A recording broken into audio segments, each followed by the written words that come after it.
গল্প ও অনুকল্প চ্যানেলে আপনারা শুনছেন শঙ্করের সম্রাট ও সুন্দরী উপন্যাসখানির শেষ পর্ব। অলিভ সবুজ রঙের অ্যাম্বাসেডর গাড়িতে নিজের ক্লান্ত দেহ এলিয়ে দিয়েছে লিপিকা। একই দিনে দুটো শোয়ের পর শরীরের কিছুই অবশিষ্ট থাকে না। একই নাচ, একই গান, একই ডায়ালগ, একই প্রেমালাপ, শুধু দর্শকরা আলাদা। তাদের ভাবভঙ্গিতে নতুনত্বের ইঙ্গিত তবুও পাওয়া যায়। তাদের ক্ল্যাপেই বোঝা যায় জীবনের এই নাটক এখনো পুরনো হয়নি। 7 ঘন্টা অভিনয় ক্লান্ত লিপিকা এখনো থিয়েটারের কথা ভুলতে পারছে না। সে ভাবছে কবে তার মুক্তি হবে, আর কতদিন এই থিয়েটার চলবে। আমিরও উর্বশী তাড়াতাড়ি শেষ না হলে তার সমস্ত জীবনের পরিকল্পনা নষ্ট হয়ে যাবে। বীরেশ্বরের শাসানিতে চলচ্চিত্র পরিচালকরাও কোনো উচ্চবাচ্য করছেন না। কিছুকাল আগেও তারা লিপিকাকে সুযোগ দেবার কথা ভাবছিলেন। এমআরএল থিয়েটারের আলোক জহুরিও উকিলের চিঠি পেয়ে একটু ঝিমিয়ে পড়েছে। নতুন নাটক নামিয়ে কে আর ইঞ্জেকশনের ঝামেলায় পড়তে চায়? আলোক জহুরি অবশ্য একেবারে খোঁজখবর বন্ধ করেনি। লিপিকাকে বলেছে, যত তাড়াতাড়ি সম্ভব আপনার লিখিত চুক্তির একটা ফয়সালা করুন। আলোক জহুরি বড়জোর আরও 3 মাস লিপিকার জন্য অপেক্ষা করবে। ওদের বর্তমান নাটক তার বেশি টেনে নিয়ে যাওয়া সম্ভব হবে না। লিপিকা ভেবেছে এখন থেকে সে খুব খারাপ অভিনয় করবে। এমন বেতালে নাচবে, এমন বোকার মতো কথা বলবে, আর এমন প্রাণহীনভাবে মঞ্চে ঘুরে বেড়াবে, আর এমন সংযতভাবে বেশবাস করবে যে দর্শকরা ক্লান্ত হয়ে পড়বেন। বীরেশ্বরের এই নাটকে লিপিকাই তো সব। পূর্ণিমা উৎসবে যদি চাঁদই না দেখা গেল তাহলে রইল কি? অধরবাবু একবার বলেছিলেন। কিন্তু সাজসজ্জা সেরে লিপিকা যেমন উইংসের আড়াল থেকে হলের দর্শকদের দিকে তাকিয়ে দেখে, অমনি তার মন পাল্টে যায়। স্টেজে নেমে কি করে সে পুতুলের মতো দাঁড়িয়ে থাকবে? যেমনি মুখে আলো এসে পড়ে, উৎসুক দর্শকদের অবিশ্রান্ত হাততালিতে রঙ্গমঞ্চ মুখরিত হয়ে ওঠে। লিপিকা অমনি বীরেশ্বর রক্ষিতে কন্ট্রাক্টের কথা ভুলে যায়। মনে থাকে না একালের এক বেয়াদব সম্রাট নিজের বদখেয়ালে অসহায় এক রমণীকে নজরবন্দি করে রেখেছেন। লিপিকা নিজেকেও ভুলে যায়। নর্তকী নলিনী তখন আপনভাবে বিভোর। সে তখন সুদর্শন নায়ক শুভময় ও বিজনেসম্যান গণপতির আকর্ষণের দোলায় নাটকের নতুন সমস্যা বুনতে থাকে। থিয়েটার থেকে বেরিয়ে বাড়ি যাবার পথে পুরনো চিন্তাগুলো আবার ফিরে আসে। আহত সর্পিনীর মতো ফনা তুলে শত্রুর দিকে ছুটে যেতে ইচ্ছে করে লিপিকার। সেই সঙ্গে নিজেকেও ধিক্কার দেয় লিপিকা। কেন কেন সে বীরেশ্বরকে বিশ্বাস করে টাইপ করা কাগজটাই সই করতে গেল? নায়িকা হবার দুর্নিবার লোভে সে কেমন করে কাগজটা না পড়েই বীরেশ্বরকে বলেছে। কোথায় সই করতে হবে বলুন? না না, ক্লান্ত এই শরীরে লিপিকা আর ভাববে না। কোহিনূরের এই কালিমা ভুলবার জন্যেই লিপিকা এখন শরৎ কুমারের সঙ্গে ছোট্ট একটা শখের নাটকে দল করেছে। সোম, মঙ্গল, বুধ এবং শুক্রবারে কোনো কাজ নেই। ওরা মাঝে মাঝে কলকাতার বাইরে আমন্ত্রিত অভিনয় করে আসে। অধরতার সঙ্গে গোপনে পরামর্শ করেছে লিপিকা।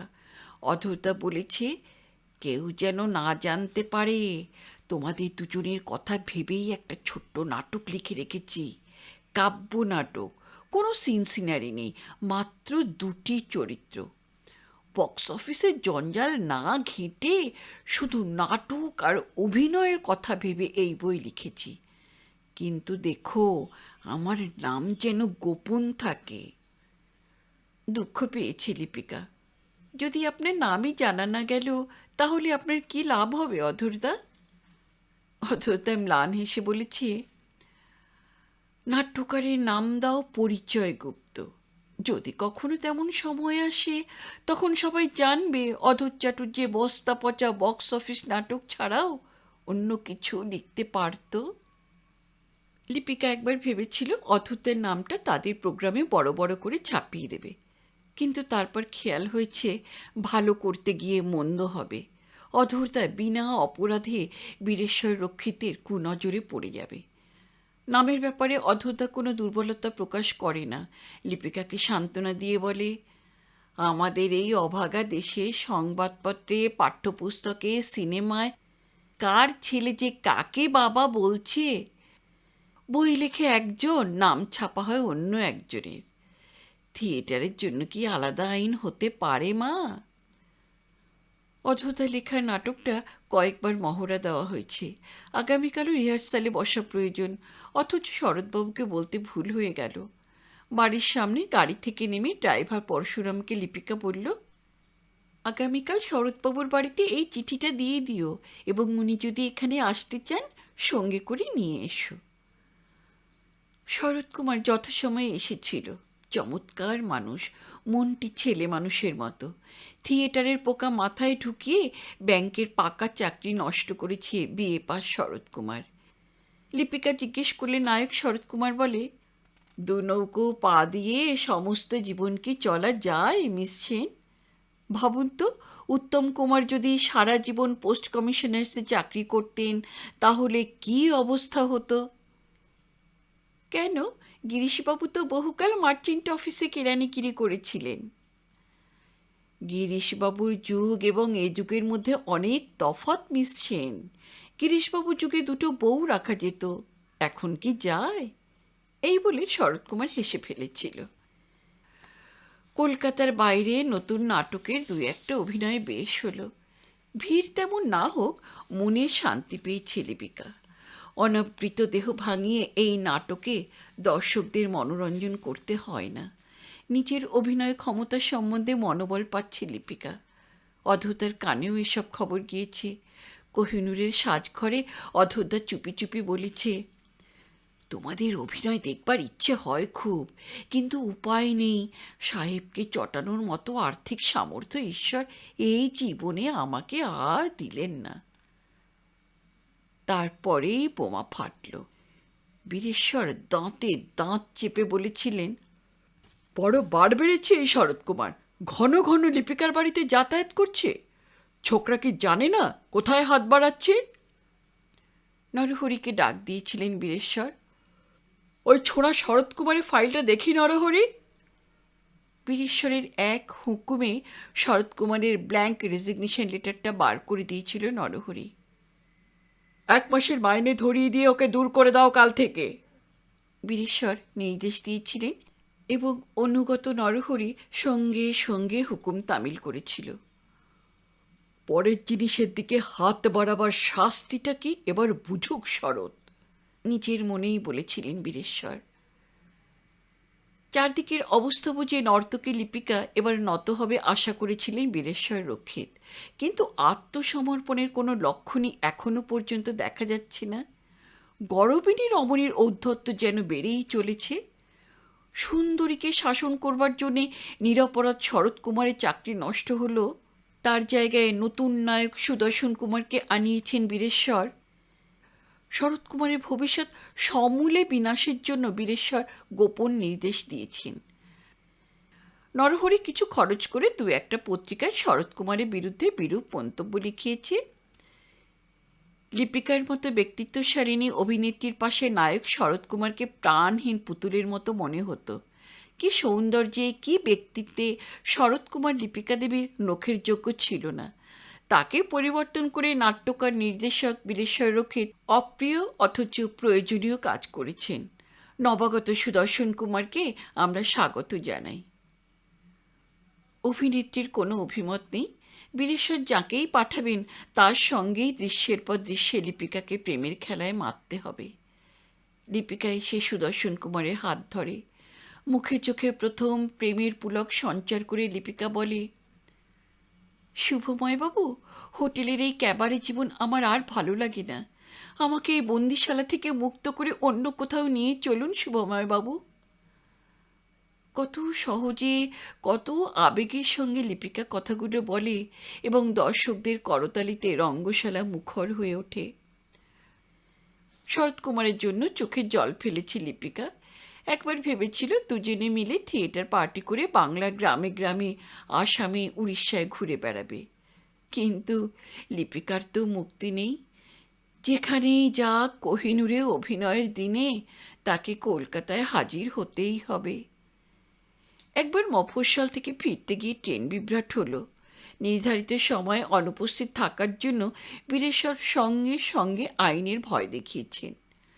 ডাক্তারের মিথ্যে সার্টিফিকেট দিয়ে লিপিকা সে যাত্রা ক্ষতিপূরণের হাত থেকে বেঁচেছে।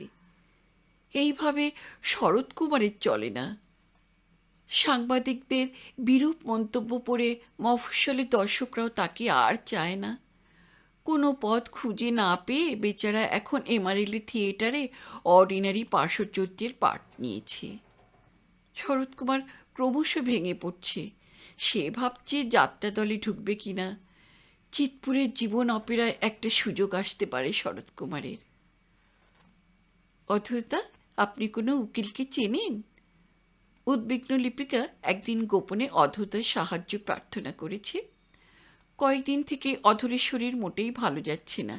পয়সার অভাবে ডাক্তারের কাছে যেতে পারছে না। কয়েকটা হোমিওপ্যাথিক বড়ি খেয়ে সুস্থ হবার চেষ্টা করছে অধর চাটুর্যে। লিপিকার চিন্তিত মুখের দিকে তাকিয়ে অসুস্থ অধর বলেছে, উকিলের খোঁজই করো দিদি। বক্স অফিসে যা অবস্থা দেখছি, এই নাটক কতদিন চলবে ঠিক নেই। কেউ কেউ বলছে সাহেব এই নাটককে লন্ডনের মাউস ট্র্যাপ নাটকের মতো বছরের পর বছর চালিয়ে যাবেন। জানো তো আগাথা ক্রিস্টির ওই বইয়ের কথা? 20 বছর এক টানা অভিনয় চলছে, বন্ধ হবার কোনো নামই নেই। অধর অনেক ভেবেছে, বড় কোনো উকিলের সঙ্গে তার পরিচয় নেই। আগেকার যুগ ছিল অন্যরকম। তখন ডব্লিউ.সি. ব্যানার্জি থেকে আরম্ভ করে স্যার নিপিন সরকার পর্যন্ত বাঘা বাঘা ব্যারিস্টাররা থিয়েটারের মানুষদের ভালোবাসতেন, তাদের সুখ দুঃখে পাশে এসে দাঁড়াতেন। এখনও নিশ্চয়ই তেমন মানুষ আছেন, কিন্তু অধরের সঙ্গে তাদের পরিচয় নেই। লিপিকার জন্যে খুব কষ্ট হচ্ছে অধর চাটুর্যের। কেন যে এই মেয়েটাকে অধর অন্তর থেকে স্নেহ করতে আরম্ভ করেছে তা নিজেই বুঝতে পারেন না। অধর মনে মনে বলে, সারা জীবন ধরে এই থিয়েটার লাইনে শুধু রং বেরঙের প্রজাপতি দেখেছি, এই প্রথম আগুনের ফুলকি নজরে পড়ল। থিয়েটারের টিকটিকি গিরগিটিগুলো সুযোগ পেলেই প্রজাপতির উপর ঝাঁপিয়ে পড়ে। অসহায় প্রজাপতিগুলো রঙিন পাখা নাড়তে নাড়তে ওদের গর্ভে চলে যায়। এবার যদি ধাড়ি গিরগিটির শিক্ষা হয়, সাবধান, আগুনের ফুলকি ধরতে এসেছ বাছাধন। লিপিকা একদিন দুঃখ করে বলল, অথতা আপনার ডবল চরিত্রের নাটকটা আর কিছুই করতে পারলাম না। অভাগিনী আমি, যে আমাকে সাহায্য করতে এগিয়ে আসে সেই বিপদে পড়ে যায়। বাবা মায়ের আশীর্বাদ না নিয়ে বাড়ি থেকে বেরিয়ে এসেছিলাম, তাই বোধহয় এই শাস্তি পাচ্ছি। ছি দিদি, অধর চাটুর্যে বকুনি লাগিয়েছে লিপিকাকে। নাটক নভেল কি একদিনে ফুরিয়ে যাবার জিনিস দিদি? তোমার কাছে তো রইল ম্যানুস্ক্রিপ্টটা। একদিনেই নাটক থেকে তোমার এবং আমার ভীষণ নাম হবে। তখন আমি হয়তো বেঁচে থাকবো না দিদি, কিন্তু কি এসে যায় তাতে? মৃত্যু না হওয়া পর্যন্ত তো কোনো লেখকেরই মূল্য যাচাই হয় না দিদি। উত্তেজিত অধর চাটুর্যে ইতিমধ্যে রাত জেগে আর একখানা নাটক লিখে ফেলেছে। শরৎ কুমারকে সরিয়ে দিয়েছেন বীরেশ্বর, কিন্তু লিপিকা এখনও আছে। সে হারবে না, সে কিছুতেই হারবে না, একাই লড়াই করে যাবে। তাই অধরদার নতুন নাটকে একটি মাত্র চরিত্র, অথচ নাম সম্রাট ও সুন্দরী।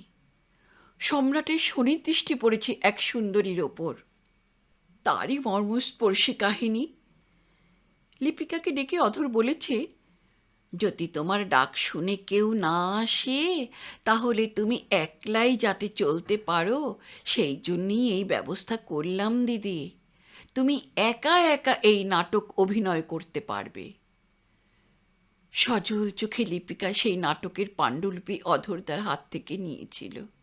তারপর রুশিদার কাছে উকিলের খোঁজ করতে গিয়েছিল। উকিলের বাড়িতে লিপিকা অনেক সময় কাটিয়েছিল। নরেন বোস কন্ট্রাক্ট খুঁটিয়ে পড়ে লিখিত মতামত দিয়েছিলেন। লিপিকাকে বলেছিলেন, পড়ে দেখবেন আপনার সমস্ত প্রশ্নের জবাব দিয়েছি। কোনো লোক অবশ্যই আপনাকে প্রতিদিন আপনার ইচ্ছার বিরুদ্ধে অভিনয় করতে বাধ্য করতে পারেন না, কিন্তু আপনি যদি তাকে ক্ষতিপূরণের প্রতিশ্রুতি দিয়ে থাকেন তাহলে তা মানতে হবে। ডাক্তারের সার্টিফিকেটের জোরে আপনি একাধ দিন ঘরে বসে থাকতে পারেন, কিন্তু সে সময় অন্য কোথাও অভিনয় করলে ক্ষতিপূরণের দায়ে পড়ে যাবেন। বিরক্ত ও বিস্মিত নরেন বোস আরও জিজ্ঞেস করেছিলেন, এমন কন্ট্রাক্টে সই করলেন কি করে? পর মুহূর্তেই নরেন বোসের মনে পড়ল, এদেশের কোন সাধারণ মানুষ দেখে শুনে বুঝে শুনে কাগজপত্র সই করে? স্ট্যাম্প লাগানো দলিলে হাজার হাজার সরকারি বেসরকারি ফর্মে খুদে খুদে অক্ষরে অবদ্ধ ভাষায় কত কথাই তো লেখা থাকে। লোকে কিচ্ছু না জেনে ভগবানের নাম করে নির্দিষ্ট জায়গায় স্বাক্ষর বসিয়ে নিজের সর্বনাশ ডেকে আনে। এই নিয়মিত ইংরেজ রাজত্বের গোড়া থেকে এদেশে চলেছে। উকিলের বাড়ি থেকে লিপিকা সোজা কোহিনূরে চলে এসেছিল। নির্ধারিত শিল্পীর অনুপস্থিতিতে অধর চ্যাটার্জি সেদিন ছোট্ট এক ভূমিকায় অভিনয় করছিল। রংমাখা অবস্থায় অধর চ্যাটার্জি কাছে এসে ফিসফিস করে জানতে চেয়েছিল, কোনো খবর আছে নাকি? অভিনয়ের মাঝখানে উকিলের কথা ভেবে নিজের মুড নষ্ট করতে চায় না লিপিকা। ডবল শোয়ের শেষে কথা বলবে বলেছিল লিপিকা, কিন্তু কথা বলা হলো না। সেকেন্ড শোয়ের মাঝামাঝি সময় বুকে হাত চেপে অধর চ্যাটার্জি সাজঘরে ধুলো ভর্তি মেঝের উপর শুয়ে পড়েছিল। অস্পষ্ট গোঙানির শব্দে কর্মচারীরা ছুটে এসেছিল। নরহরি এবং অন্য লোকরা অচৈতন্য অধরকে সরিয়ে নিয়ে গিয়েছিল।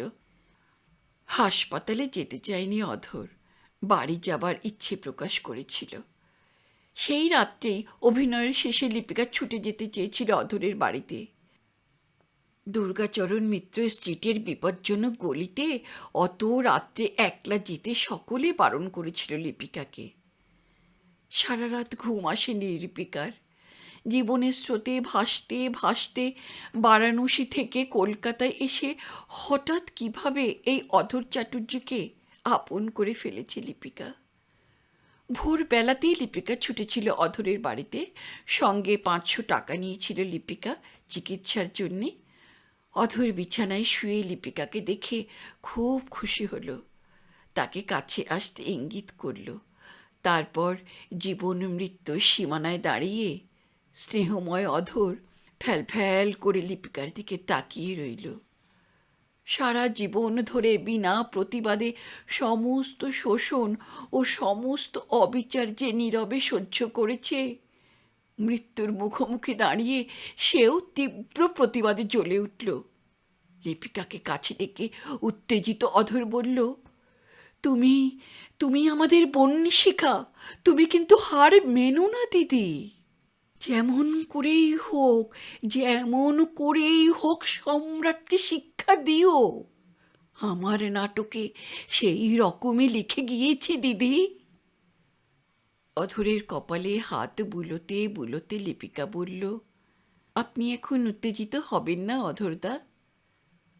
অধরদার ঠোঁট কেঁপে উঠল, কিন্তু জিভ জড়িয়ে আসছে। কোনো রকমে অধরদা বলল, আমি ভেবেছিলাম সেই শঙ্কের শেষ দৃশ্যে তোমাকে নতুন একটা পথ দেখিয়ে দেব, কিন্তু সময় হবে না, সময় হবে না দিদি। আমার ড্রপসিন পড়তে দেরি নেই। তুমি শুধু মনে রেখো, সাহেব ছাড়াও খাতায় কলমে কোহিনূর থিয়েটারের আরও একজন মালিক আছে, সাহেবের ছেলে, যার সঙ্গে আমাদের যোগাযোগ নেই। টাকার লোভে সাহেব পারে না এমন কাজে নেই দিদি। এই লোক কি করে বিপ্লবী গণেশ মিত্রের সঙ্গে দেশপ্রেম করেছে ভগবান জানেন। হাঁপাতে হাঁপাতে অধর বলল, সাহেবের সাহেবের প্রাণের বন্ধু নেদমল্লিক, ওই নেদমল্লিক, ওই নেদমল্লিক, ওই নেদমল্লিক অনেক কিছু জানে দিদি, অনেক অনেক কিছু। আরও কিছু গোপন কথার পর যন্ত্রণায় নীল হয়ে উঠল অধরের মুখ। আমার বুক গেল, আমার বুক গেল, আমার বুক গেল। মঞ্চমুগ্ধ অধর চাটুর্যে কাতর ক্রন্দন করে উঠল। অধর চাটুর্যের মরদেহ কোহিনূর থিয়েটারে আনা হয়েছিল। নিচুতলের কর্মীরা কাঁদতে কাঁদতে শেষবারের মতো তাদের প্রিয় অধরদার মুখ দেখেছিল। অভিনেতা অভিনেত্রীদের অনেকেই অধরবাবুর হাত ধরে প্রথম কোহিনূর থিয়েটারে এসেছিল। মধুমালতী কাঁদতে কাঁদতে একটা মোটা বেলফুলের মালা নিজের হাতে অধরদার গলায় পরিয়ে দিল। চুপি চুপি মধুমালতী বলল, এই যেন কোহিনূরে তোমার শেষ আশা হয় অধরদা। সমস্ত জীবন অনেক কষ্ট পেয়েছ অধরদা, আর কখনো এই থিয়েটারের লাইনে তুমি ফিরে এসো না, কোনো দিনও নয়, কোনো জন্মেও না অধরদা। এমন সময় লরি টায়ারের মতো বিরাট এক ফুলের রিং নিয়ে অফিস ঘর থেকে নিচে নেমে এলেন বীরেশ্বর রক্ষিত। ঢাউস সাইজের সেই পুষ্পার্ঘ তুলতে দুজন কর্মচারী বীরেশ্বরকে সাহায্য করল। ক্যামেরার ফ্ল্যাশে ছবি উঠল। বীরেশ্বর বললেন, নরহরি, আজকের মতো বুকিং অফিস বন্ধ করে দাও। কোহিনূরের সমস্ত বিভাগ আগামীকাল বন্ধ রইল। বীরেশ্বর আট চোখে উপস্থিত চরিত্রদের দেখলেন। লিপিকা সেন ছাড়া কেউ অনুপস্থিত নয়। লিপিকাদি খবর পাননি? একজন কর্মচারী প্রশ্ন করল। কেন খবর পাবে না? খবর ঠিকই পেয়েছে। আশা না আসা মানুষের ইচ্ছের উপর নির্ভর করে। বীরেশ্বর গম্ভীরভাবে বললেন। শোকযাত্রা নিমতলা ঘাটের দিকে এগিয়ে চলল। বীরেশ্বর নিজের অফিস ঘরে ফিরে এলেন। ক্যালেন্ডার এবং ঘড়ির দিকে তাকিয়ে স্বস্তির নিঃশ্বাস ফেললেন বীরেশ্বর রক্ষিত। সোমবারে মোড়ে অধর চাটুর্যে সুবিবেচনার পরিচয় দিয়েছে। বৃহস্পতি, শনি কিংবা রবিবারে মরলে বীরেশ্বরকে ফলস পজিশনে পড়তে হতো। শো বন্ধ রাখবার জন্যে কর্মীরা চাপ দিত, কিন্তু রাম শ্যাম যদুমধুর মৃত্যুর জন্যে টিকিট রিফান্ড দিতে হলে বীরেশ্বরের ব্যবসা চলবে কি করে? লিপিকা লিপিকা কেন অধরকে দেখতে এলো না? বীরেশ্বর ইদানিং খবর পাচ্ছিলেন দুজনে দহরম মহরম বেশ বেড়েছে। খবরটা তাহলে সত্যি নয়। নরহরি এবং সুহাসিনী দুজনেই তাকে মিথ্যা কথা বলেছে। অথরের মৃত্যুর জন্য মোটেই দুঃখ হচ্ছে না বীরেশ্বরের। তার নামে নাটকগুলো অধর লিখে দিয়েছে সত্যি। মুখের উপর লোকটা কখনো কথা বলেনি, তাও সত্যি। কিন্তু লোকটার চোখ দুটোকে কিছুতেই বিশ্বাস করতে পারতেন না বীরেশ্বর। নাটকের পাণ্ডুলিপি বীরেশ্বরের হাতে তুলে দেবার সময় মনে হতো অধরের দৃষ্টি বড় শীতল, একটু উত্তাপ নেই। চোখ দুটো যেন কোল্ড স্টোরেজের ডিপ ফ্রিজে 1 মাস রাখা ছিল। ওই চোখ দুটোকে বীরেশ্বর কোনো দিন ক্ষমা করবেন না। মধুমালতী নিঃশব্দে কখন বীরেশ্বরের ঘরে ঢুকেছে। বীরেশ্বর দেখলেন অধরদার জন্যে কেঁদে কেঁদে ওর চোখ দুটো জবা ফুলের মতো লাল হয়ে আছে। মেয়েরা বড় নরম হয়, বীরেশ্বর ভাবলেন। বীরেশ্বর আজ কেষ্টদাস কুণ্ডু স্ট্রিটে পদধূলি দেবার কথা জানিয়ে রেখেছিলেন। আঁচলে চোখ বুঝে মধুমালতী বলল, আজ আমার শরীরটা তেমন ভালো লাগছে না বীরেশ্বরবাবু। ইঙ্গিতটা বুঝলেন বীরেশ্বর, মুখে দুঃখের ভাব ফুটিয়ে বললেন, অধরের জন্য আমার মনটাও খুব খারাপ মধু। আজ যদি আমি ছুটি নিই, কাল রাতে দেখা হবে কেমন? নিজের বাড়িতে সন্ধ্যা আহ্নিকে বসেছিলেন নেদো মল্লিক। আত্মীয় স্বজন বলতে তার এখন কেউই নেই। দূর সম্পর্কের এক ভাইপো মাঝে মাঝে টেলিফোনে খবর নেয় বুড়ো এখনো বেঁচে আছে কিনা। একটু আগে নদিয়াচাঁদ মল্লিক বেশ নাটকীয় পরিস্থিতিতে পড়েছিলেন। নিজের মনে গড়গড়া টানতে টানতে একখণ্ড ভারতের সাধক পড়ছিলেন নেদোবাবু। এমন সময় শুকনো মুখে মেয়েটি তার ঘরে ঢুকেছিল। প্রথমেই চিনতে পারেননি নেদো, কোথায় যেন দেখেছি দেখেছি মনে হচ্ছে। তারপর বুঝতে পারলেন রঙ্গমঞ্চের গড়িয়সী নর্তকই তার সঙ্গে দেখা করতে এসেছে। এসো মা, বসো মা, নিদো সাদর অভ্যর্থনা জানিয়েছিলেন। ওই রংচং না মাখলে তোমাদের চেনাই যায় না। বীরেশ্বরে বোর্ডে কতবার তোমাকে দেখেছি, তুমি খুব ভালো পার্ট বলো। বিষণ্ণ লিপিকা এরপর কাপড়ের খুঁটে চোখে জল মুছে কাতরভাবে বলেছিল, বীরেশ্বরবাবুর হাত থেকে আমাকে বাঁচান মিস্টার মল্লিক। অভাবনীয় এই পরিস্থিতিতে অপ্রস্তুত হয়ে পড়েছিলেন নেদু মল্লিক। লিপিকা অসহায়ভাবে বলেছিল, আমি শুধু কোহিনূর থেকে মুক্তি চাই মিস্টার মল্লিক। আমি কী অপরাধ করেছি যে এইভাবে আমাকে বেঁধে রাখবেন উনি? মুহূর্তের জন্য বীরেশ্বরের প্রতি প্রচণ্ড রাগ অনুভব করেছিলেন নেদু মল্লিক, কিন্তু বীরেশ্বর রক্ষিত এখন তার আয়ত্তের বাইরে। কিছুক্ষণ চুপ করে থাকবার পরে গম্ভীর মুখে নেদু মল্লিক নিজের অক্ষমতা প্রকাশ করেছিলেন। আমি বীরেশ্বরের কেউ নই মা, বিশ্বাস করো।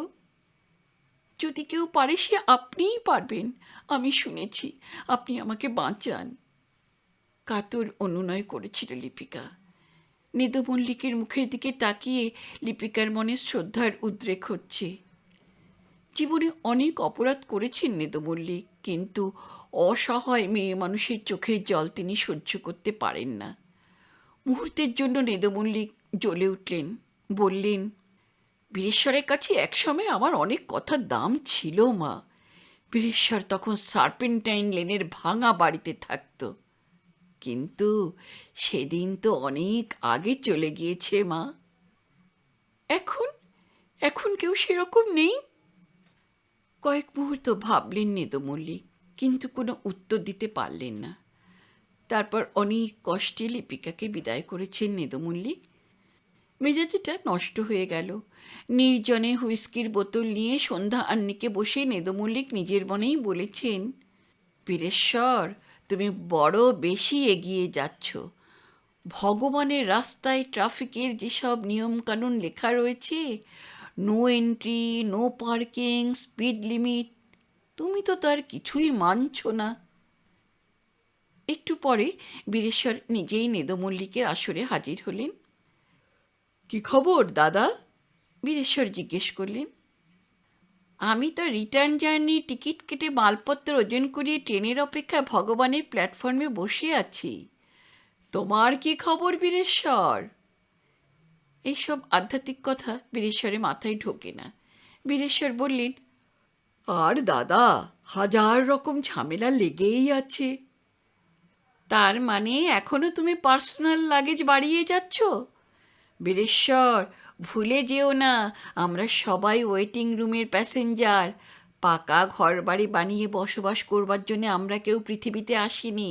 আমাদের প্রত্যেকেরই পকেটেই ভগবানের টাইম টেবিল রয়েছে।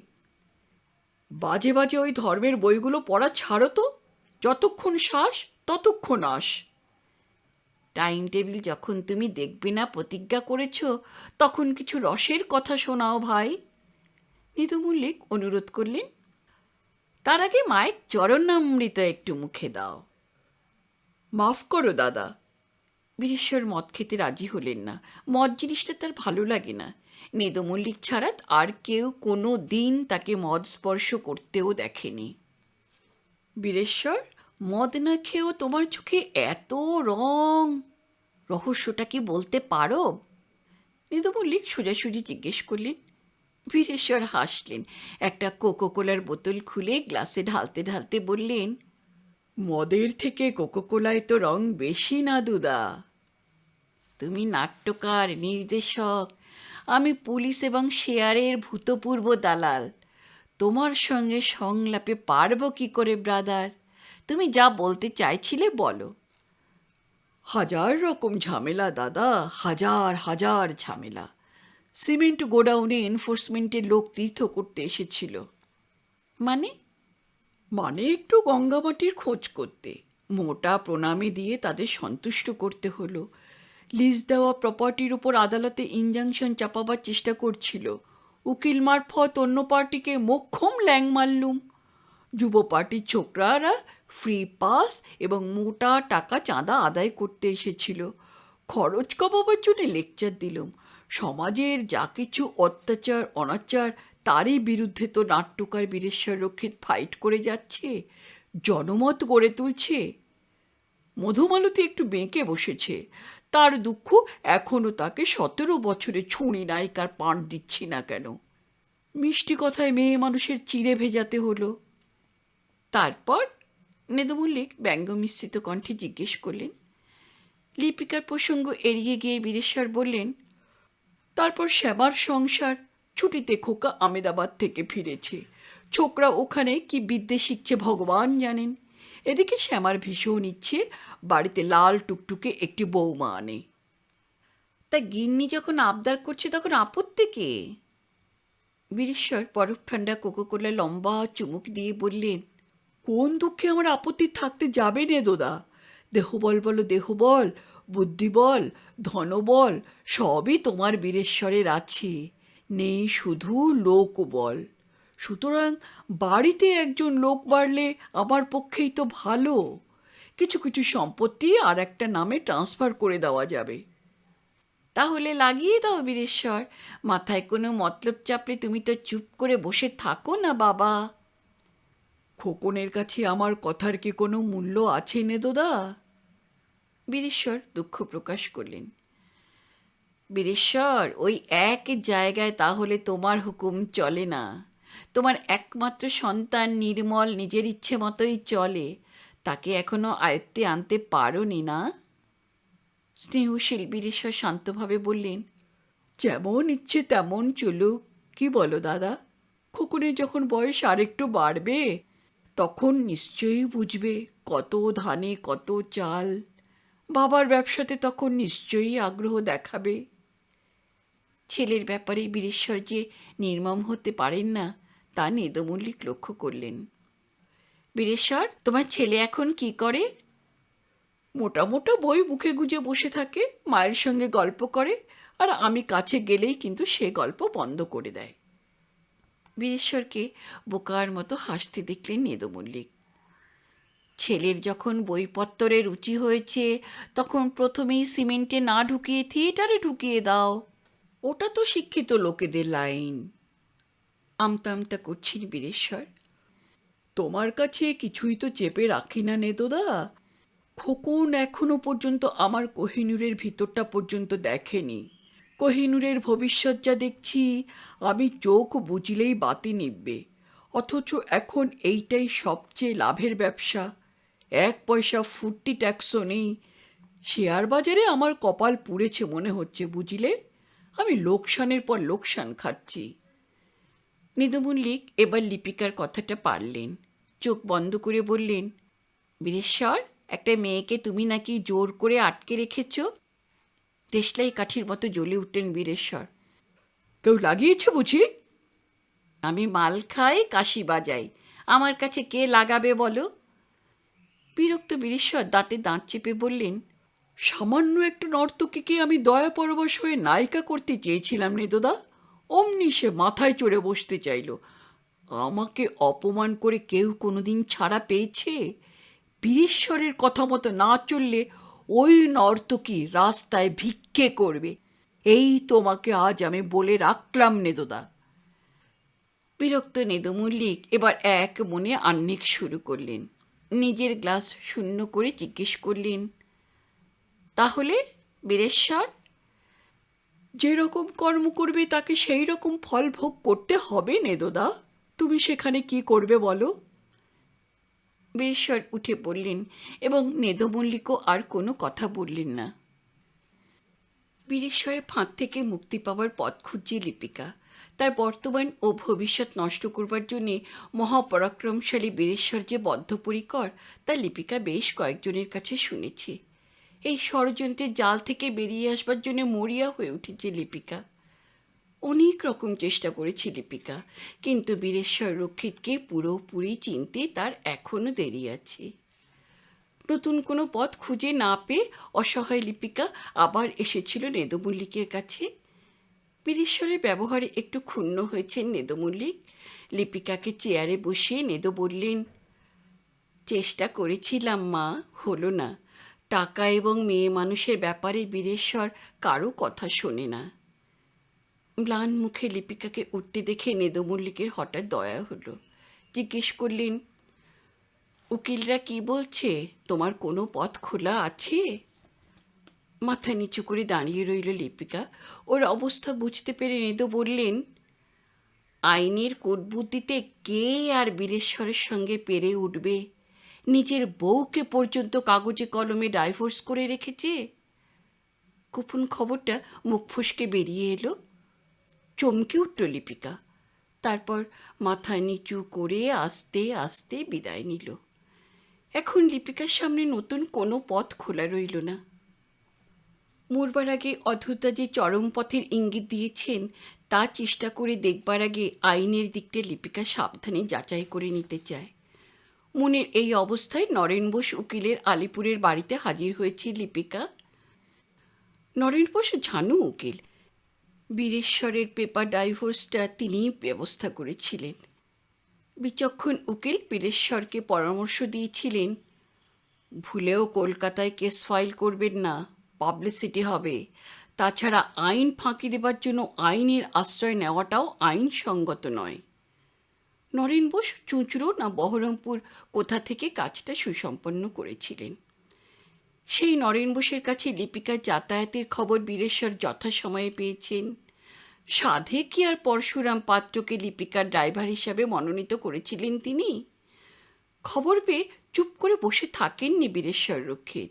নরেন বোসের মুহুরীকে আগে অনেক টাকা বকশিস দিয়েছেন।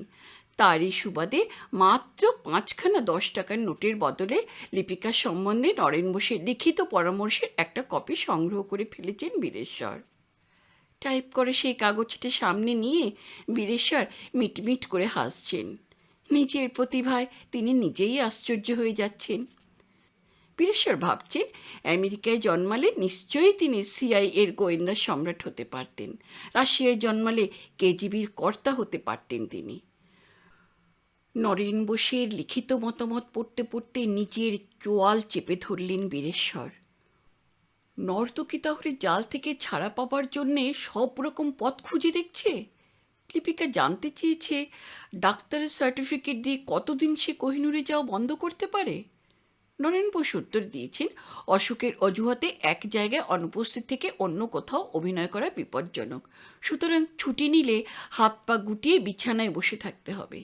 তেমন সন্দেহ হলে লিপিকার স্বাস্থ্য পরীক্ষার জন্য বীরেশ্বর মেডিকেল বোর্ড তৈরি দাবি করতে পারেন। সমস্ত রিপোর্টটা পড়তে পড়তে এক জায়গায় বীরেশ্বর গম্ভীর হয়ে উঠলেন। ব্যাপারটা মাথায় আসেনি তার। নরেন বোস লিখছেন, চুক্তির 19 নম্বর শর্ত বেআইনি। চুক্তিপত্রে কোনো মেয়েকে প্রেগনেন্ট না হবার শর্ত সংবিধান বিরোধী। সন্তান সম্ভাবনাকালে প্রতিদিন ক্যাবারে নৃত্যের প্রশ্নও ওঠে না। বীরেশ্বরের মাথা গরম হয়ে উঠল। হতভাগী মেয়েটা বীরেশ্বর রক্ষিতকে কলা দেখাবার একটা পথ তাহলে পেয়ে গেছে। সন্তান উৎপাদনের জন্য 1 বছর লিপিকাকে ছেড়ে দিতে হলে আমির ও উর্বশী নাটকের কিছুই থাকবে না। বীরেশ্বর একটু চিন্তিত হলেন। হা হা করে হাসলেন। নিজের নাক কেটে পরে যাত্রাভঙ্গ করার মতো দুঃসাহস লিপিকার হবে না। কিন্তু পুরোপুরি তো বিশ্বাস নেই এই মেয়েজাতকে। রোখের মাথায় লিপিকার মতো মেয়ে সব কিছুই করে ফেলতে পারে। এমন এক সম্ভাবনা সুদূর পরাহত হলেও বীরেশ্বরের ভালো লাগছে না। তাছাড়া বীরেশ্বর এখনও লিপিকাকে জয় করবার আশা ত্যাগ করেননি। লিপিকা, তোমাকে যে চাই আমি, তোমার মুখচুম্বন প্রত্যাখ্যানের পর থেকেই শেয়ার বাজারে আমার ভাগ্য বিপর্যয় হয়েছে। এখনও আমি সামলে উঠতে পারছি না। আইনের গভীরে নিমগ্ন বীরেশ্বরের দুশ্চিন্তা বাড়ছে। এই মুহূর্তে সন্তান সম্ভবা এক নর্তকীর অস্পষ্ট ছবি তিনি দেখতে পাচ্ছেন। অসহ্য রাগে জ্বলছিলেন বীরেশ্বর। হঠাৎ মনে পড়ল, নতুন নায়ক সুদর্শন কুমারের সঙ্গে লিপিকা এখন খুব হেসে হেসে কথা বলে। সুদর্শন কুমারকে একটু টাইট দিতে হবে, বীরেশ্বর ঠিক করলেন। স্টেজে যত খুশি হাসাহাসি নাচানাচি জড়াজড়ি করো, আপত্তি নেই, কিন্তু স্টেজের বাইরে তুমি লিপিকার মুখদর্শনও করবে না। এদিকে লিপিকা শেষ চেষ্টা করে দেখেছিল মধুমালতীর সঙ্গে। চোখের জল মুছতে মুছতে লিপিকা বলেছিল, এখানে আমার এক মুহূর্ত ভালো লাগছে না মধুমালতীদি। আমার মুক্তির একটা পথ দেখিয়ে দিন। মালতী কাঠের মতো স্তব্ধ হয়েছিল। লিপিকা ওর বাড়ি যেতে চেয়েছিল, কিন্তু বীরেশ্বরের নজরে পড়ার ভয়ে মধুমালতী বারণ করেছিল। যাবজ্জীবনের আসামি তোমাকে কি পরামর্শ দেবে ভাই? দুঃখের সঙ্গে বলেছিল মধুমালতী। লিপিকা বলেছিল, আমার মনে একটু শান্তি নেই মালতীদি। কলকাতার বাইরে এক আধ দিন শখেই থিয়েটার করে তবু একটু নিঃশ্বাস ফেলে বাঁচি। সেখানে আমি সত্যিকার অভিনয় করি মালতীদি। এখানকার মতো হাজার লোকের সামনে উলঙ্গ হই না। লিপিকা আকুল নয়নে মধুমালতীর দিকে তাকিয়েছিল। মধুমালতী ওর পিঠে হাত রেখে বলল, বিশ্বাস করো লিপিকা, আমার কথা উনি যদি শুনতেন তাহলে কবেই তোমাকে ছেড়ে দিতাম। লিপিকা, একদিন এই কোহিনূর থিয়েটারের অনেকে তোমার শুভানুধ্যায়ী ছিল। আজ অর্জুন, নরহরি, মধুমালতী সবাই তোমার থেকে দূরে সরে গিয়েছে। চাকরির ভয়ে সুদর্শন তো তোমাকে ত্যাগই করেছে। তুমি বন্দিনী লিপিকা, তোমার মুক্তির কোনো পথ নেই। এবার কি তুমি বীরেশ্বরের কাছে পরাজয় স্বীকার করবে? আয়নার সামনে দাঁড়িয়ে লিপিকা নিজেকেই প্রশ্ন করছে। অবিন্যস্ত চুলের কয়েকটি গুচ্ছ লিপিকার মুখের কিছুটা ঢেকে দিয়েছে। চুলগুলো সরিয়ে উত্তেজিত লিপিকা তিরিং করে সোজা হয়ে দাঁড়ালো। কোহিনূর থিয়েটারে সবাই হেরে যেতে পারে, কিন্তু লিপিকা কিছুতেই ধরা দেবে না। বীরেশ্বর রক্ষিতকে যোগ্য শিক্ষা সে দেবে। প্রতিবিম্বে প্রতিফলিত লিপিকা প্রশ্ন করল, প্রেমের বদলে তুমি কি পেয়েছ লিপিকা? কি পেয়েছ? প্রবঞ্চনা। তুমি ভুলো না লিপিকা, উলঙ্গের অপমাননা প্রতিদিন সহ্য করে তোমাকে বেঁচে থাকতে হয়েছে। যে তোমাকে রক্ষার প্রতিশ্রুতি দিয়েছিল সেই তোমাকে ভক্ষণ করতে চায় লিপিকা। আয়নার সঙ্গে একান্তে কথা বলতে বলতে লিপিকা ক্রমশ পদদলিত সর্পিণীর মতো অশান্ত হয়ে উঠছে। এই কোহিনূর থিয়েটারে একজন মাত্র লিপিকার হৃদয় জয় করেছিলেন, তিনি অধরদা। মৃত্যুর মুখোমুখি দাঁড়িয়েও অধরদা লিপিকার ভবিষ্যৎ সম্বন্ধে চিন্তা করেছিলেন। ঘর থেকে স্ত্রী পুত্রকে বার করে দিয়ে অধরদা সেদিন লিপিকাকে বলেছিলেন, ভেবেছিলাম সময় মতো তোমাকে মতলবটা দেব মা। সত্যি যদি সম্রাটের হাত থেকে বাঁচতে চাও তাহলে এখন থেকে উঠে পড়ে লাগো। এখানকার কেউ তোমার এক কড়াও উপকারে লাগবে না দিদি। এরপর অধরদা কাশতে আরম্ভ করেছিলেন। কাশতে কাশতে দম বন্ধ হয়ে যাওয়ার উপক্রম। কোনো রকমে সামলে নিয়ে অধরদা বললেন, মেয়ে মানুষকে সুন্দর করে পৃথিবীতে পাঠিয়ে ভগবান তোমাদের সর্বনাশ করেছেন দিদি। হাজার হাজার দাঁতালো কুকুর মেয়ে মানুষের মাংসের জন্যে জিভ বার করে লালা ফেলছে। অধরদা বললেন, যা অবস্থা বুঝছি কেউ কেউ তোমার পাশে থাকবে না দিদি। অধরদা তারপরে বলেছিলেন, চেঙ্গিস খাঁর মতো নিষ্ঠুর এই বীরেশ্বরকে আমি খুব ভালোভাবে স্টাডি করেছি। ওর কোথাও কোনো দুর্বলতা নেই, একমাত্র নিজের বেটা ছাড়া। আমি জানি 21 বছর হওয়া মাত্রই ছেলেকে বীরেশ্বরবাবু খাতায় কলমে থিয়েটারের পার্টনার করে নিয়েছেন।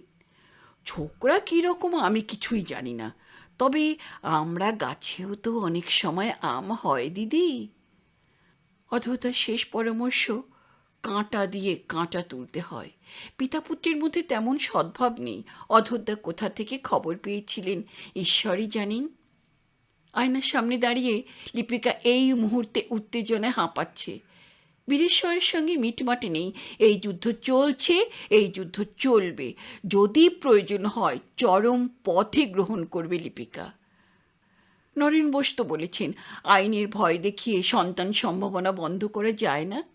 কিন্তু তার আগে একবার অন্য চেষ্টা করে দেখবে লিপিকা। বীরেশ্বরের একমাত্র সন্তান নির্মল তো এখন কলকাতাতেই রয়েছে। তাকেই সে বলবে, সব কিছু বলবে। ডায়াল করতে গিয়েও লিপিকার দ্বিধা আসছে। ছেলের কাছে বাবার বিরুদ্ধে অভিযোগ করে কখনো লাভ হতে পারে? কিন্তু লিপিকা এবার আত্মবিশ্বাস ফিরে পেল। মাত্র কয়েক সপ্তাহের ছুটিতে এসেছে নির্মল। আমেদাবাদে আর ফিরে না যেতে মা অনেকবার অনুনয় করেছেন, কিন্তু নির্মল লেখাপড়ার এই সুযোগ ছাড়তে চায় না। মাকে যতখানি সম্ভব সান্নিধ্য দেয় নির্মল। বীরেশ্বর এই বাড়িতে থেকেও যে নেই তা বুঝবার মতো বয়স তার হয়েছে। মায়ের সঙ্গে গল্প করতে করতে ছুটির অর্ধেক ইতিমধ্যেই ফুরিয়ে গেছে। বাকি কয়েকটা সপ্তাহ এইভাবেই হুশ করে কেটে যাবে। খোকন মাকে আশ্বাস দিয়েছে নতুন পড়াশোনায় তাকে একটা থিসিস লিখতে হবে। থিসিসের কাজে তাকে মাঝে মাঝে কলকাতায় আসতে হবে। মায়ের সঙ্গে গল্প শেষ করে সবে একখানা বই নিয়ে নির্মল চেয়ারে বসেছে, এমন সময়ে টেলিফোন। অপরিচিত নারীকণ্ঠ শুনেই বিব্রত বোধ করেছিল নির্মল। লিপিকার পরিচয় পেয়ে আরও অস্বস্তি। হয়তো কোনো কথাই বলতো না নির্মল, কিন্তু টেলিফোনের অন্য প্রান্ত থেকে লিপিকা কাতর আবেদন করেছিল, আপনার সঙ্গে আমার ভীষণ প্রয়োজন নির্মলবাবু, ভীষণ প্রয়োজন। আমি আপনাকে চিনি না, জানি না। নির্মল এড়িয়ে যাবার চেষ্টা করেছিল। লিপিকার সম্বন্ধে সে এখনও কিছু জানে না। লিপিকা তার সমস্ত অভিনয় শক্তি ঢেলে দিয়ে কাতরভাবে টেলিফোনে বলেছিল, অজানা ডুবন্ত মানুষকেও তো লোকে উদ্ধার করে নির্মলবাবু। থিয়েটারের এই অপরিচিতা মেয়েটি যে সত্যিই বিপদে পড়েছে তা নির্মল বুঝতে পারছে। এরকম অস্বস্তিকর অবস্থায় সে কখনো পড়েনি। সানি পার্কের এই বাড়িতে লিপিকাকে আসতে বলা যায় না। নির্মলকে লিপিকা তার পার্ক সার্কাসে বাড়িতেও আসতে বলতে চায় না। অবশেষে গ্রেট ইন্ডিয়ান হোটেলের কথা তুলল লিপিকা। নির্মল রাজি হয়ে গেল। নির্মল যে দেখা করতে রাজি হবে তা লিপিকা প্রত্যাশা করেনি। টেলিফোন নামিয়ে মনের আনন্দে সে একটু নেচে নিল। তারপর রশিদার সঙ্গে যোগাযোগ করল লিপিকা। হোটেল ম্যানেজারের অফিস ঘরে বসেই লিপিকা কিছুক্ষণ নির্মলের সঙ্গে কথা বলতে চায়। দ্রুত সাজগোজ করে ফেলল লিপিকা। নতুন এই অ্যাডভেঞ্চারের উত্তেজনা তাকে অস্থির করে তুলছে। বাড়ির বাইরে এসে লিপিকা একটা ট্যাক্সি ধরল। ড্রাইভার পরশুরাম পাত্র গাড়ির ভিতরেই বসেছিল, কিন্তু ইদানিং তাকে একটু সন্দেহ করছে লিপিকা। উকিল নরেন বোসের কাছে যাতায়াতের খবরটা থিয়েটারে দুই একজন জেনে গিয়েছে। মুটকি সুহাসিনী সেদিন একগাল হেসে লিপিকাকে বলল, কেন ভাই রাগারাগি করে উকিলের কাছে ছুটছ? সাহেব যা বলছে তা শোনো না। আমি বলছি তোমার কোনো দুঃখ থাকবে না। সোনা দানা হিরে জহরাতে সাহেব তোমাকে মুড়ে রাখবে। যখন যা আবদার করবে তাই পাবে। তুমি একবার বললে সাহেব ওই মধুমালতী মাগিকে বিল্লিপত্র শুকিয়ে তোমাকে একমাত্র হিরোইন করে দেবে। লিপিকা রেগে বলেছিল, মস্ত এক অ্যালসেশিয়ান কুকুর পুষেছি। সাহেবকে আমার বাড়ির সিঁড়ির কাছে দেখলেই কিন্তু বিপদ হবে। গ্রেট ইন্ডিয়ান হোটেলে নির্মলের সঙ্গে সেই প্রথম সাক্ষাতের দৃশ্য লিপিকার বুকের মধ্যে গেঁথে রয়েছে। বীরেশ্বর রক্ষিতকে দেখে তার ছেলে সম্বন্ধে লিপিকা যা কল্পনা করেছিল তা একটুও মিলল না। দীর্ঘ খেলোয়াড়ি চেহারা, শরীরে কোথাও মেদাধিক্য নেই। নির্মলের চোখ দুটো মোটেই বীরেশ্বরের মতো নয়। বীরেশ্বরের বিশাল শরীরের তুলনায় রীতিমতো ছোট চোখ দুটোর মধ্যে হিংস্রতা আছে। নির্মলের চোখ টানা টানা এবং সত্যিই নির্মল। এক মাথা কোঁকড়া চুল তেমন সুশাসিত নয়। নির্মলের চোখে মোটা ফ্রেমের চশমা। বীরেশ্বরের ছেলে এমন নাক পেল কোথায়?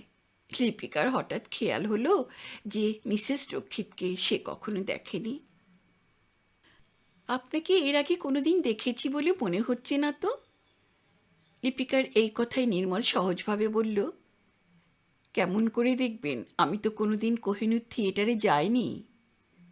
নির্মল এবার গম্ভীরভাবে লিপিকার দিকে তাকিয়ে রইল। নির্মলের দিকে চায়ের কাপ এগিয়ে দিয়ে লিপিকা বলল, আমাকে ক্ষমা করবেন মিস্টার রক্ষিত, কোনো রকম পরিচয় না থাকা সত্ত্বেও আপনাকে এইভাবে বিরক্ত করতে বাধ্য হয়েছি আমি। ব্যাপারটা গুরুতর তা নির্মল আন্দাজ করতে পারছে, কিন্তু সমস্যাটা যে কী হতে পারে তা সে বুঝতে পারছে না। নিজের অস্বস্তি যথাসম্ভব চেপে রেখে নির্মল এবার লিপিকার মুখের দিকে তাকিয়ে রইল। হোটেলের নর্তকীরা অশিক্ষিতা এবং আনকালচার্ড হয় বলেই নির্মলের ধারণা ছিল, কিন্তু লিপিকার ভাব ভঙ্গি চালচলনে কোনো অশালীনতা নেই, বরং বেশ একটা নম্র ভাব রয়েছে। নির্মল এবার গম্ভীরভাবে বলল, miss Sen, cement, real estate, theatre, বাবার কোনো বিজনেসের সঙ্গে আমার কোনো সম্পর্ক নেই। কলকাতায় এলে সানি পার্কে বাবার বাড়িতে থাকি, এই পর্যন্তই। বাবার ব্যাপারে কিছু করতে পারবে না বলেই নির্মল যে এই কথা শুনিয়ে রাখছে তা লিপিকা বুঝতে পারে। এই রকম যে হতে পারে তা লিপিকারও জানা উচিত ছিল। শুধু শুধু সময় নষ্ট করল লিপিকা। খবরটা বীরেশ্বরের কানে গেলে তিনি আরও তেলে বেগুনে জ্বলে উঠবেন। কয়েক মুহূর্ত নীরব হয়ে রইল লিপিকা। চায়ের কাপে চামচ নাড়তে নাড়তে সবেমাত্র পরিচিত বীরেশ্বর পুত্রের মুখের দিকে সে তাকিয়ে রইল। অদ্ভুতার মুখটা আর একবার স্মরণ করল লিপিকা। মনের গভীর অনুভূতি চেপে রেখেই শান্ত সংযত লিপিকা বলল, নাই বা কিছু করতে পারলেন মিস্টার রক্ষিত? সংসারের সবাই কি পারে সবাইকে সাহায্য করতে? তবু শুনুন না, সামান্য একজন নর্তকী অভিনেত্রীর দুঃখের কথাটা। অসহায় লিপিকার ছন্নছাড়া জীবনের সেই কাহিনী শেষ হতে প্রায় 1 ঘন্টা লেগেছিল। পাথরের মতো স্তব্ধ হয়ে নির্মল সে কাহিনী শুনেছে। বীরেশ্বরের কর্মজীবন যে পুত্রের কাছে সম্পূর্ণ অজ্ঞাত তা নির্মলের 2-1টি প্রশ্ন এবং মুখ চোখের ভাব দেখেই লিপিকা বুঝতে পেরেছে। তীক্ষ্ণ বুদ্ধিদীপ্ত বীরেশ্বর পুত্র এখনো সব কথা বিশ্বাস করতে পারছে না। ধীরে ধীরে মুখ তুলে মোটা কাঁচের চশমার মধ্য দিয়ে লিপিকার দিকে তাকিয়ে নির্মল এবার প্রশ্ন করল, তাহলে আপনি বলছেন কোহিনূর থিয়েটারের কোনো বই বাবার লেখা নয়? সাহিত্যিক অধর চাটুর্যে প্রায় অনাহারে বিনা চিকিৎসায় মারা গেছেন? প্রত্যেক কর্মচারীর আগাম সই করা পদত্যাগপত্র বাবার আলমারিতে আছে? লিপিকা এখন উত্তেজনায় হাঁপাচ্ছে, তার চোখে জল। সে কোনো উত্তর দিতে পারল না, কিন্তু তার মুখ দেখেই প্রত্যেকটা প্রশ্নের উত্তর পেয়ে যাচ্ছে নির্মল। বিকেল গড়িয়ে কখন সন্ধ্যা নেমেছে গ্রেট ইন্ডিয়ান হোটেলের আলোকিত অফিস ঘরে বসে তা বোঝা যায়নি। পাথরের মতো নির্বাক নিস্তব্ধ হয়ে আছে আহমেদাবাদ ইনস্টিটিউট অফ সোশ্যাল রিসার্চের ছাত্র নির্মল রক্ষিত। লজ্জায় অপমানে সে মাথা নিচু করে রয়েছে। যদিও বীরেশ্বরের ব্যক্তিগত লালসার ব্যাপারটা আজকের কাহিনী থেকে লিপিকা সম্পূর্ণ বাদ দিয়েছে।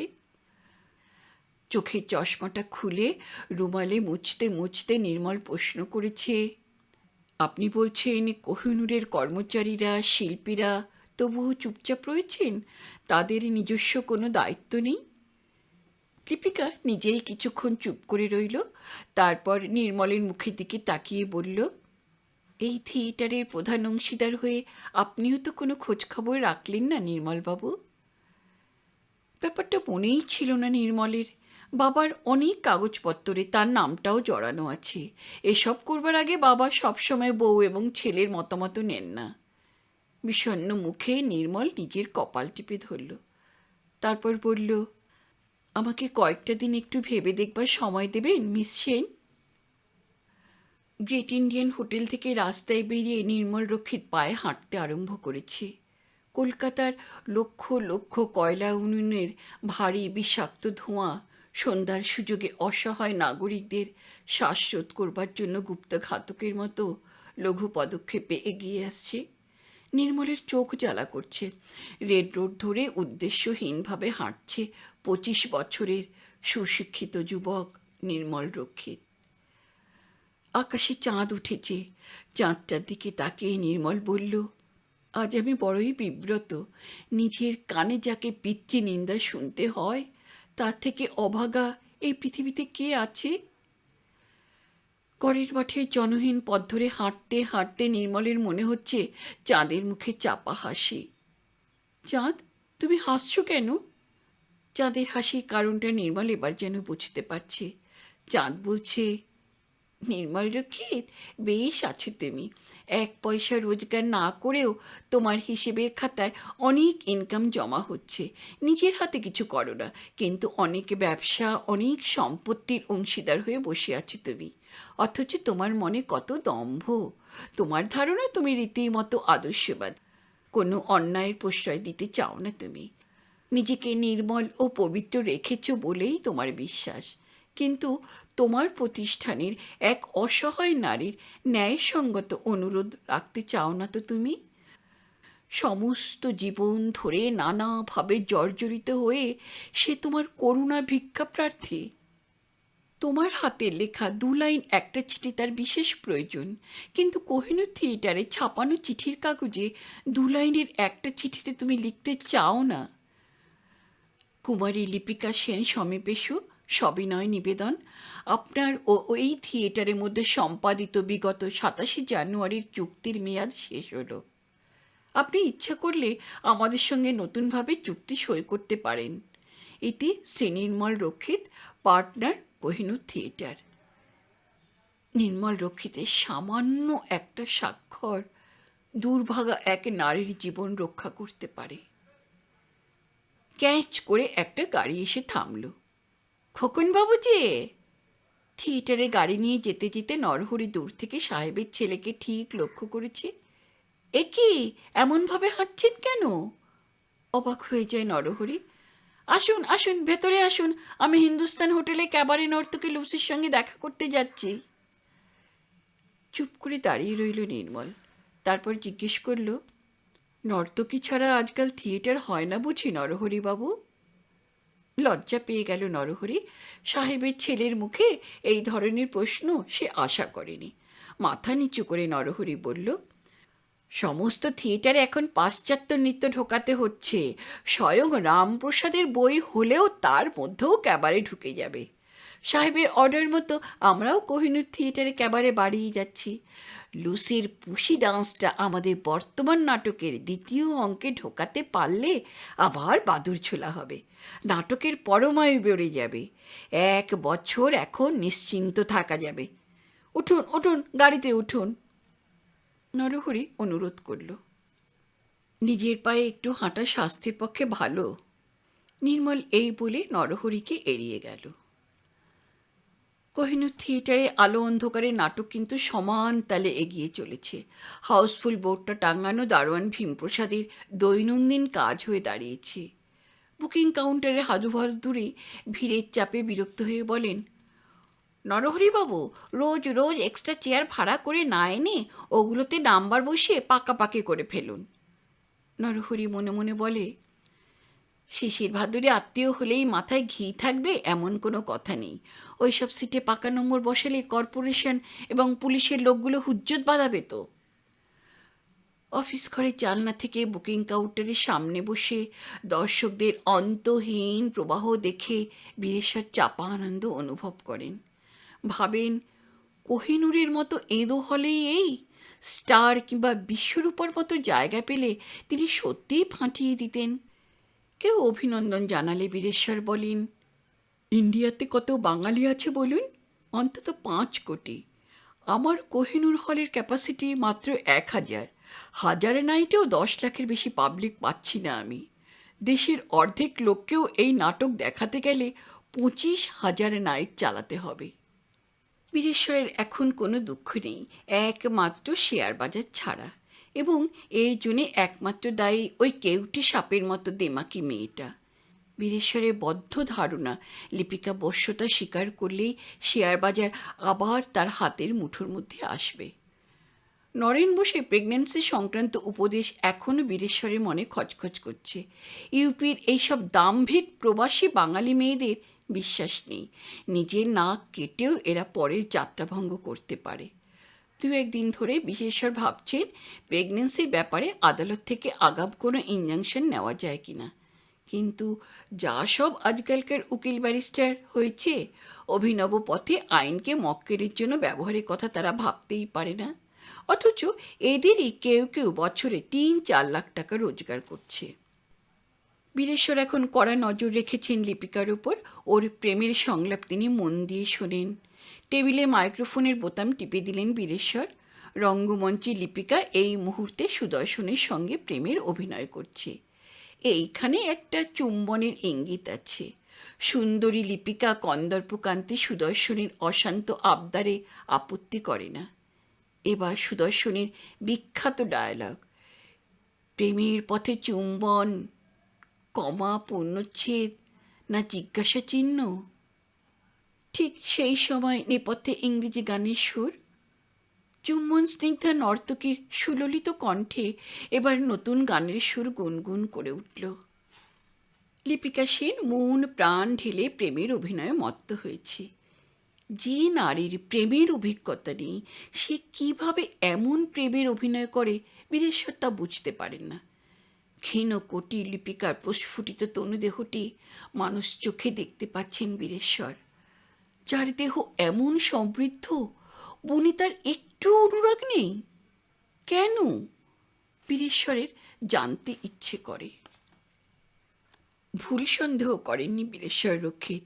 লিপিকার মনের মধ্যে বিদ্রোহের আগুন জ্বলছে।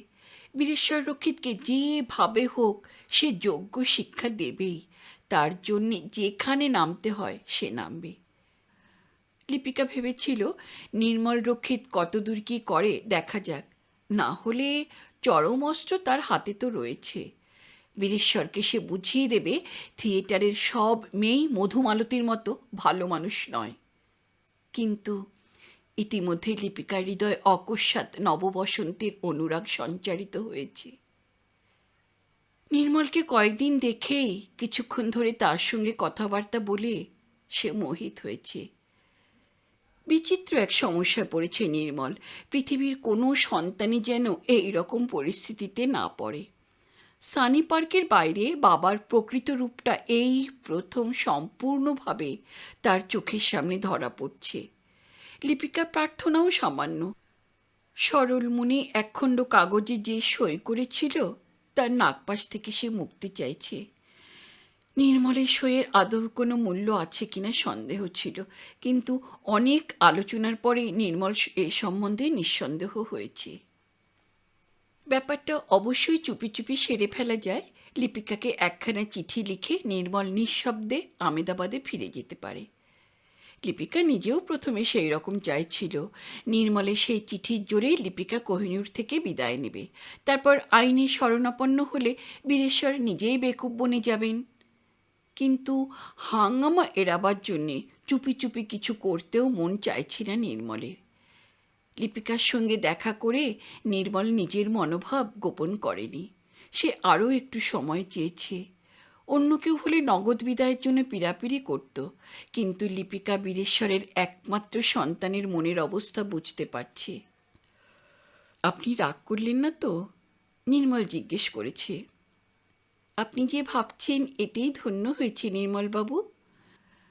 বিষণ্ণ লিপিকা অন্তর থেকে উত্তর দিয়েছে। আমি তো ভেবেছিলাম অন্য সবার মতো আপনি আমার সঙ্গে যোগাযোগই করবেন না, বরং খবরটা বাবার কানে তুলে দেবেন।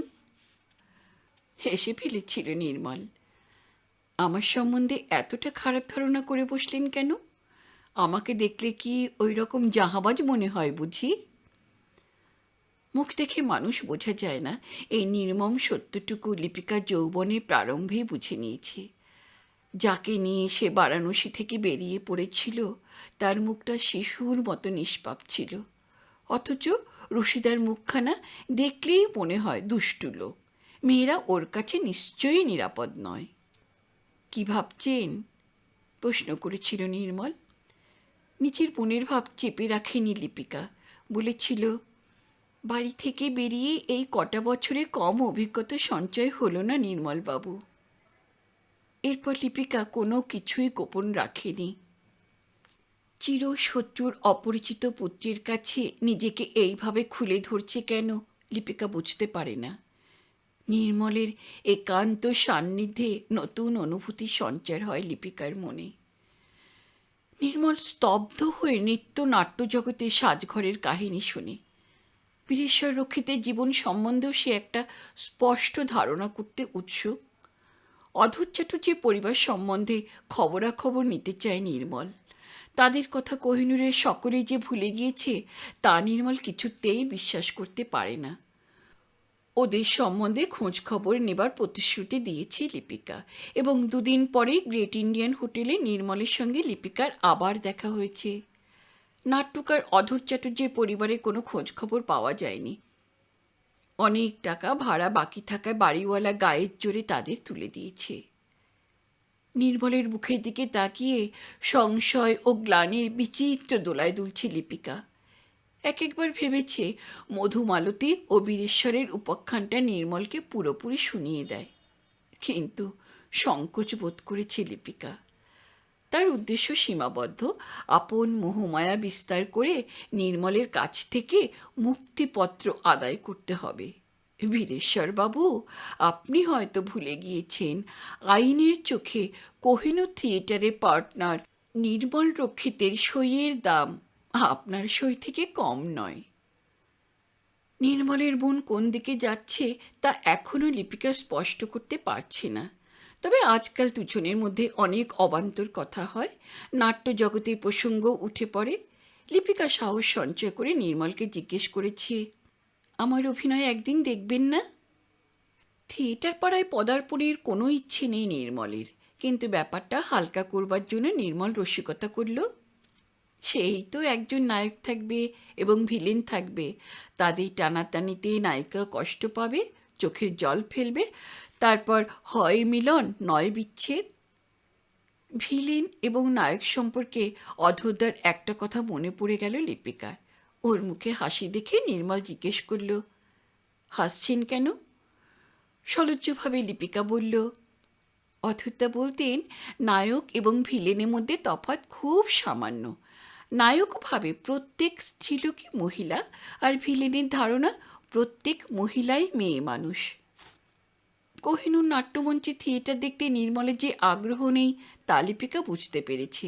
সাধারণ রঙ্গমঞ্চে নাটকের নামে যে কালোয়ারি ব্যবসা চলেছে সে সম্বন্ধে নির্মলের একটু শ্রদ্ধা নেই। অভিযোগটা হয়তো পুরোপুরি মিথ্যে নয়, তবু শিল্পী লিপিকা দুঃখ বোধ করে। সাহস সঞ্চয় করে লিপিকা বলেছে, ক্যাবারের বাইরেও আমরা কিছু করতে পারি নির্মলবাবু।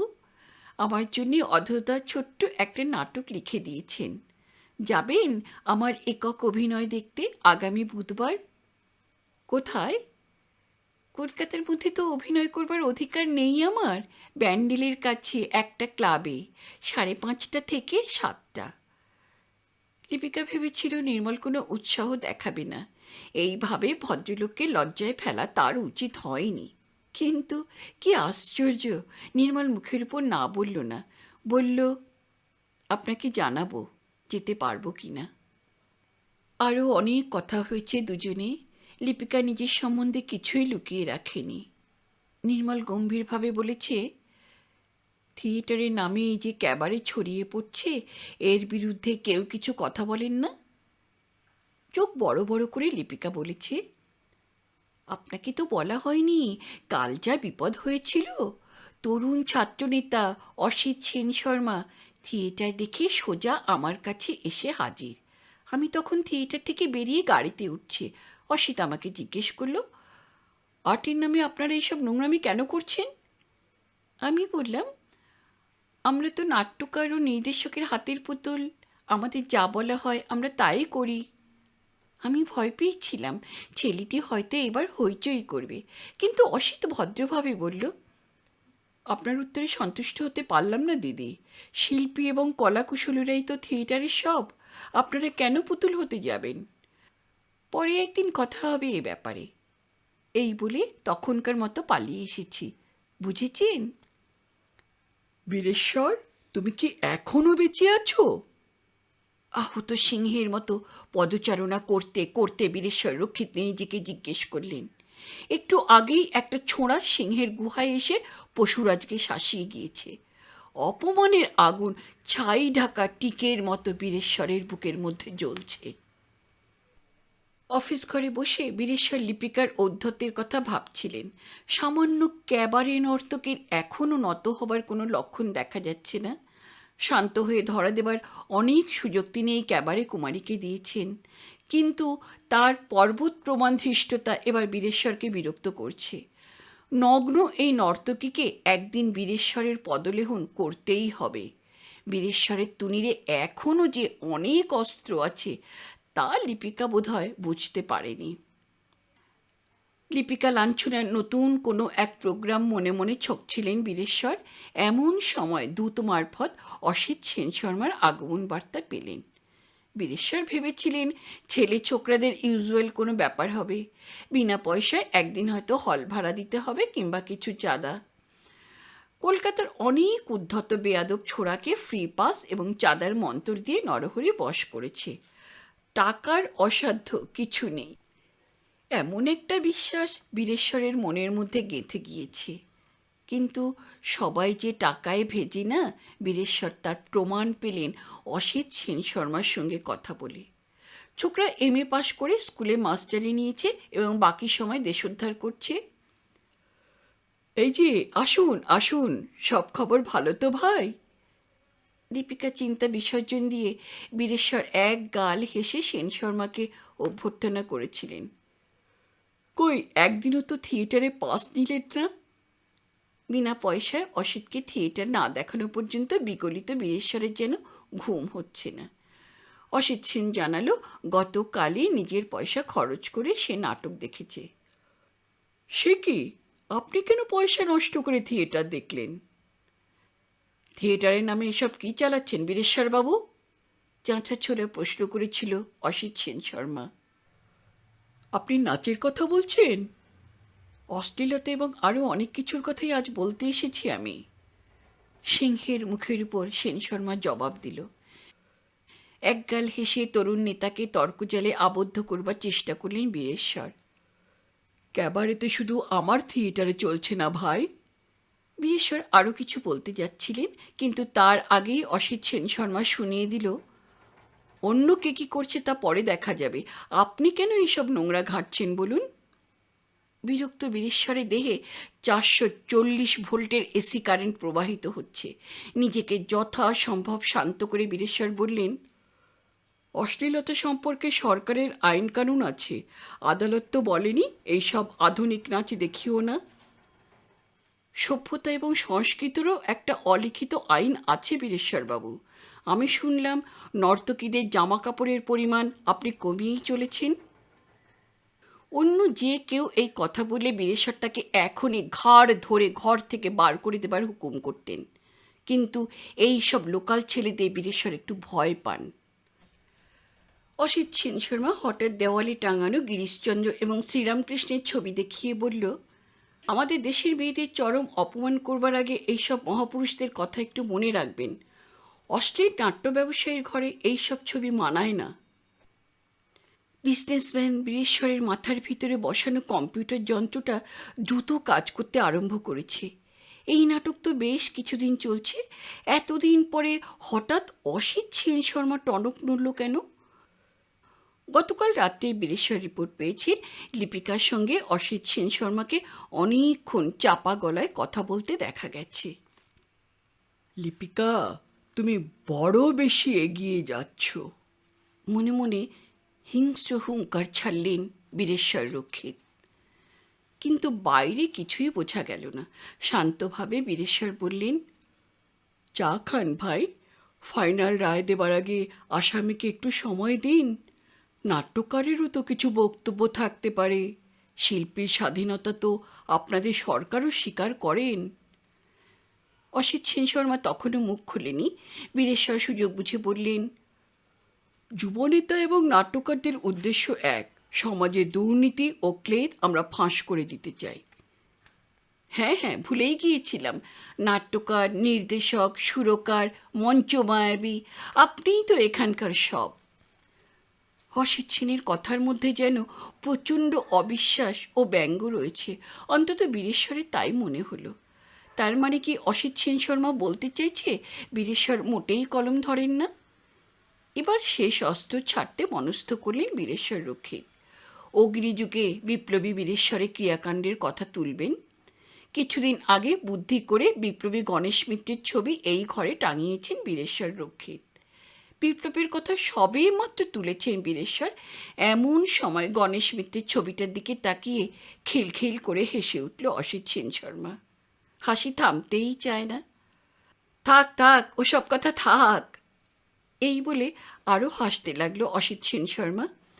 বহু বছর পরে বীরেশ্বর হঠাৎ সমগ্র দেহে অস্বস্তিকর শিহরণ অনুভব করলেন। আমি আবার আসব। আপনার সম্বন্ধে যতই জানছি ততই অবাক হচ্ছি। এই বলে অসিত ঝড়ের বেগে বিদায় নিল। আহত সিংহ ঘরের মধ্যে অস্থির পায়চারি শুরু করেছে। অসিত সেন শর্মা কেন ওইভাবে হাসল? হয়তো এমনিই হেসেছে। সার্পেন্টাইন লিনির খবর অসিত কি করে জানবে? কিন্তু অসিত সেন শর্মা কি এখানকার খবরাখবর পাচ্ছে? নরহরিকে ডাকলেন বীরেশ্বর। তোমাদের কেউ কি ওই অসিত হারামজাদার সঙ্গে কথাবার্তা বলে? এখানকার খবরাখবর ফাঁস করে? ভয়ে কাঁপতে কাঁপতে নরহরি মা কালীর দিব্যি করল। লিপিকাদি ছাড়া আর কারোর সঙ্গে অসিতবাবুকে কথা বলতে দেখিনি স্যার। খবর পাওয়া মাত্রই আপনাকে জানিয়ে গিয়েছি। পরশুরামকে কোশ্চেন করেছিলে? করেছি স্যার। লিপিকাদি বাড়িতে পাড়ার ছোঁড়াদের কোনোদিন দেখা যায়নি। ইডিয়েট! খবর নাও অসিত সেন কোন কোন প্রতিষ্ঠানের সঙ্গে জড়িত। খবর জোগাড় করবার জন্য নরহরি দ্রুত বেরিয়ে গেল এবং ফিরে এলো কয়েক মিনিটের মধ্যে। বলল, এখনও পাড়া পলিটিক্সই করছেন অসিতবাবু, তবে এই কিছুদিন হলো গ্রেট ইন্ডিয়ান হোটেল কর্মচারী ইউনিয়নের অনারারি সেক্রেটারি হয়েছেন। এখান থেকে উনি সোজা চলে গেলেন গ্রেট ইন্ডিয়ান হোটেলে। প্রায় ওখানে যেতে হয়। এবার যেন রহস্যের সমাধান খুঁজে পাচ্ছেন বীরেশ্বর। 2+2=4 হচ্ছে। লিপিকা সেনও যে আজকাল প্রায় গ্রেট ইন্ডিয়ান হোটেলে যাচ্ছে সে খবর পরশুরামের কাছ থেকে বীরেশ্বর পেয়েছেন। দাঁতে দাঁত চাপলেন বীরেশ্বর রক্ষিত। অনেক দিন পরে বীরেশ্বর এই প্রথম বিচলিত বোধ করছেন। বিপ্লবী গণেশ মিত্রের সঙ্গে সহযোগিতার ব্যাপারটা এই কবছর বারবার পুনরাবৃত্তি করে কখন যেন তিনি নিজেই সত্য বলে ভাবতে শুরু করেছেন। আজ অসিত সেন শর্মার আচমকা হাসি তার শান্ত পৃথিবীতে ভূমিকম্প ঘটিয়ে গেল। ছোকরা কতটা কি জানি তা আত্মরক্ষায় তৎপর বীরেশ্বর ঠিক বুঝতে পারছেন না। কিন্তু তার আগে লিপিকার একটা ব্যবস্থা বিশেষ প্রয়োজন। লিপিকা, তুমি বড় বেশি এগিয়ে যাচ্ছ। আমার সম্বন্ধে তুমি কতটা জেনে ফেলেছ বুঝতে পারছি না। একটা উড়ো খবর তুমি নাকি গোপনে নেদো মল্লিকের সঙ্গেও দেখা করেছ, কিন্তু নেদোদা তা স্বীকার করলেন না। শেষ বয়সে এসে নেদোদা আমার সঙ্গে এই খেলা খেলছেন, সেও তোমারই জন্যে। আবার দাঁতে দাঁত চাপলেন বীরেশ্বর রক্ষিত এবং স্বগতোক্তি করলেন, আমার সাজানো বাগান অত সহজে শুকোবে না লিপিকা। ব্যস্তভাবে পায়চারি করতে করতে আকাশ পাতাল কী সব ভাবলেন বীরেশ্বর। তারপর নিজের মনেই প্রশ্ন করলেন, লিপিকা, আমার অতীত সম্বন্ধে তুমি কি বড় বেশি জেনে ফেলেছ? দাও man who knows too much. লিপিকার ওপর এতদিন প্রচণ্ড দুর্বলতা ছিল বীরেশ্বরের। ওই শ্যাম সুললিত দেহখানি মাত্র একদিন নিজের আয়ত্তে পেলেই সন্তুষ্ট হতেন বীরেশ্বর। তারপর ওই দেহের মালিক যা চাইতো তাই পেত বীরেশ্বরের কাছে। এমনকি লিপিকার সঙ্গে চুক্তিপত্রটা এক কথায় ছিঁড়ে ফেলতে পারতেন বীরেশ্বর রক্ষিত। কিন্তু লিপিকা, তুমি সাফল্যের সহজ পথ ছেড়ে দিয়ে অসিত সেনের সঙ্গে ষড়যন্ত্রে নেমেছ। দাঁড়াও। ষড়যন্ত্র? অনেক দিন আগে দেশাত্মবোধক এক নাটকে এই কথাটা বিপ্লবী নায়কের মুখে বিচিত্রভাবে উচ্চারিত হতে শুনেছিলেন বীরেশ্বর। তারই হুকুমে অধর চ্যাটুর্যে কথাটা বর্তমান নাটকে ঢুকিয়েছিল। বীরেশ্বর এবার স্টেজে শব্দযন্ত্রের বোতাম টিপে দিলেন। মঞ্চ থেকে ঠিক সেই সময় ভেসে এলো নিষ্করুণ প্রশ্ন, ষড়যন্ত্রের শাস্তি কি? গোপন বিপ্লবীদের ফেরারি নেতা আশুদা যখন এই প্রশ্ন করছেন তখন সবাই নির্বাক, কেউ কোনো উত্তর দিচ্ছে না। বজ্র নির্ঘোষ কণ্ঠে আশু সেন আবার জিজ্ঞেস করলেন, একজন পাপিষ্ঠকে তোমাদের সামনে বেঁধে রেখে দিয়েছি, পাপের বেতন কি? এমনই এক নাটকীয় মুহূর্তে সাসপেন্সের খাতিরে ঘূর্ণায়মান রঙ্গমঞ্চ ঘুরতে লাগলো। অন্য এক দৃশ্যে নটিন লিপিকা আপন নৃত্যছন্দে বিমোহিত। বীরেশ্বর এই মুহূর্তে লিপিকার নুপুরে নিক্কণও সহ্য করতে পারছেন না, বোতাম বন্ধ করে দিলেন। খোলা জানালার কাছে এই মুহূর্তে একটা চড়ুই পাখির ডাক শোনা গেল।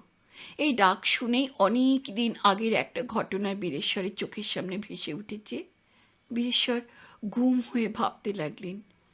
বীরেশ্বর তখন খুব ছোট। একটা চড়ুই পাখি তার পড়ার ঘরের মধ্যে ঢুকে বীরেশ্বরের মাথায় নোংরা ফেলেছিল। বালক বীরেশ্বর সেই পাখিটাকে ধরবার জন্য লাফিয়ে উঠেছিলেন। পাখিটাকে যেমনি ধরতে চান অমনি সে ধরফর করে ওপরে উড়ে যায়। আধ ঘন্টা চেষ্টার পরেও যদি পাখিটাকে না ধরতে পেরে বীরেশ্বর খাবার নিয়ে এসে লোভ দেখালেন। তবুও পাখিটাকে আয়ত্তে আনতে না পেরে বীরেশ্বর ঘরের দরজা জানালা বন্ধ করে পাখিটাকে বন্দি করেছিলেন। পরের দিন পড়ার ঘরে ঢুকে বীরেশ্বর দেখলেন পাখিটা চুপ করে স্কাইলাইটের কাছে বসে আছে। আবার চেষ্টা করলেন বীরেশ্বর। জেদি পাখিটা তখনও ধরফর করে ছুটে বেড়ালো, ধরা দিল না। হাতে না মারতে পেয়ে বীরেশ্বর এবার পাখিকে ভাতে মারবার ফন্দি আঁটলেন।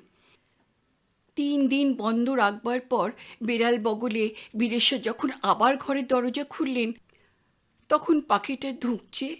বাঁচবার অদম্য আগ্রহে পাখিটা এবার অদ্ভুত করুণ এক শব্দ করেছিল। কিন্তু বীরেশ্বর কোনো রকম বিচলিত না হয়ে বেড়াল লেলিয়ে দিয়েছিলেন। মাত্র 5 মিনিটে হুলো বেড়ালটা নিজের কাজ শেষ করে মনের আনন্দে রক্তমাখা থাবা চাটতে চাটতে ঘর থেকে বেরিয়ে গিয়েছিল। বীরেশ্বরের চিন্তায় বাধা পড়ল। নরহরি আবার ঘরে ঢুকে পড়েছে। পরশুরাম পাত্র একবার তার সঙ্গে দেখা করতে চায়। ওকে অপেক্ষা করতে বলে বীরেশ্বর আবার স্টেজের বোতাম টিপে দিলেন। নৃত্যের দৃশ্য এতক্ষণে নিশ্চয়ই শেষ হয়ে গিয়েছে। না, পরে সেই নাটকীয় দৃশ্যটাও শেষ হয়ে গিয়েছে, যেখানে ষড়যন্ত্রকারী কানাই হাজরাকে বিপ্লবীদের গোপন আদালত মৃত্যুদণ্ডাদেশ দিল। পাপের বেতন মৃত্যু। বাইবেলের পুরনো কথাটা এখানে অধর বেশ সুন্দর ব্যবহার করেছিল। ড্রাইভার পরশুরাম পাত্রকে বীরেশ্বর এবার ডেকে পাঠালেন। বিনয়ে বিগলিত পরশুরাম সাহেবকে সেলাম করল। তারপর পরশুরাম বলল, গত কয়েকদিনে মেম সাহেব তেমন কোথাও যাননি, বাড়িতেই নিজের মনে বসে থাকেন। বাড়িতে কারা কারা আসছে? সুদর্শন কুমার গিয়েছিল? না স্যার, ওকে একবারও দেখিনি। মেম সাহেব গতকাল শুধু সকালবেলায় স্নান সেরে কালীঘাটে পুজো দিতে গিয়েছিলেন। কালীঘাটে ক্যাবারে নর্তকী? বীরেশ্বর একটু বিস্মিত হয়ে জিজ্ঞেস করলেন, মেম সাহেব যে কালী পুজো দিন আগে তো কখনো বলনি পরশুরাম? না সাহেব, এই প্রথম, আগে কখনো দেখিনি। মদের বোতল টোতল কিছু কিনে এনেছো নাকি? মদ তো ওকে কখনো খেতে দেখিনি সাহেব। 1 বোতল অরেঞ্জ স্কোয়াশ কিনেছিলাম গত মাসে। বীরেশ্বরের জেরার উত্তরে পরশুরাম বলল, গ্রেট ইন্ডিয়ান হোটেলে মেম সাহেব মাঝে মাঝে যাচ্ছেন। ওখানকার ম্যানেজার সাহেব নাকি ওর বন্ধু। একদিন বলছিলেন গ্রেট ইন্ডিয়ান হোটেলের নাইট ক্যাবারিতে এবার হয়তো রেগুলার নাচবেন। কেন, বাইরের থিয়েটার চলছে না? কোথায় চলছে স্যার? লাস্ট তো সেই উলুবেড়ে না কোথায় যেন গেলেন 10 দিন আগে। বীরেশ্বর দাঁতে দাঁত চাপলেন। সংবাদে সাহেব যে সন্তুষ্ট নন তা বুঝতে পেরে পরশুরাম বলল, বুধবার ব্যান্ডেল ক্লাবে শো রয়েছে 5:30 থেকে 7টা। একটা 5 টাকার নোট ওর হাতে গুঁজে দিয়ে বীরেশ্বর জিজ্ঞেস করলেন, হাইওয়ে ধরেই তো যাও তো তোমরা, না? ওইটাই তো ভালো রাস্তা হুজুর। পরশুরাম মাথা চুলকোতে লাগলো। ওখান থেকে ফিরবে কখন? পরশুরাম বলল, 7:30টার মধ্যে নিশ্চয়ই বেরিয়ে পড়বো আমরা। যা রাস্তার অবস্থা! অন্ধকার হলেই 10 টন টাটা লরির মাতাল ড্রাইভারদের ঘাড়ে ব্রহ্মদৈত্য ভর করে যে। চমৎকার! বীরেশ্বরের চোখের সামনে নতুন সম্ভাবনার ফ্ল্যাশ বাল্ব জ্বলে উঠল। খুশি হয়ে পকেট থেকে আর একখানা 5 টাকার নোট বার করে পরশুরামের হাতে গুঁজে দিলেন বীরেশ্বর। থিয়েটার থেকে বেরিয়ে বীরেশ্বর গাড়ি চড়ে নিজের সিমেন্ট গোলায় চললেন।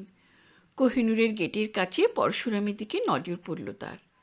একবার ভাবলেন, মুখ বাড়িয়ে জিজ্ঞেস করেন, তোমার কে কে আছে?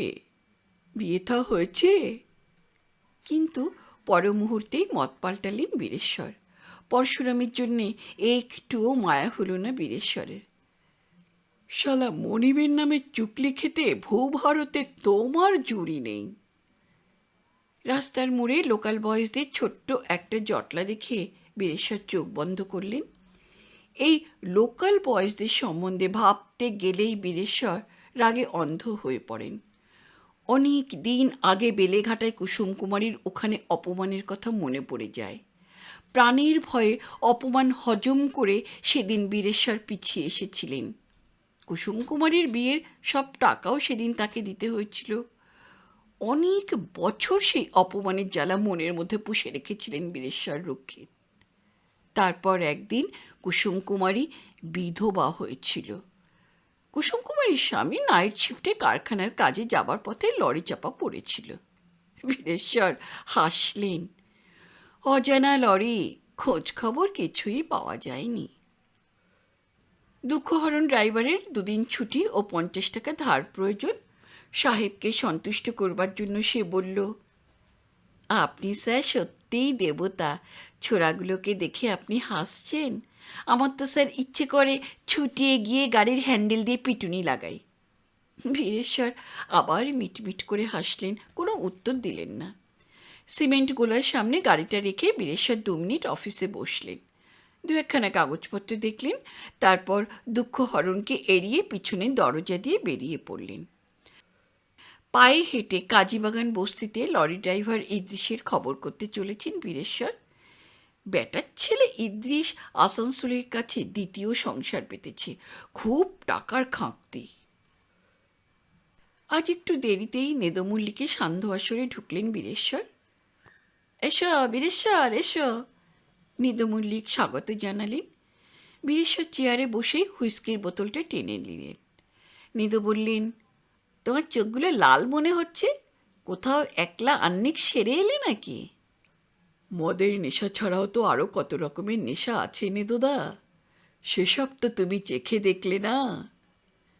অগ্নি সাক্ষী করে এই মদের বোতলের সঙ্গেই তো আমার মালা বদল হয়েছে বীরেশ্বর, তাই তো অন্য কোনো দিকে নজর দিই না।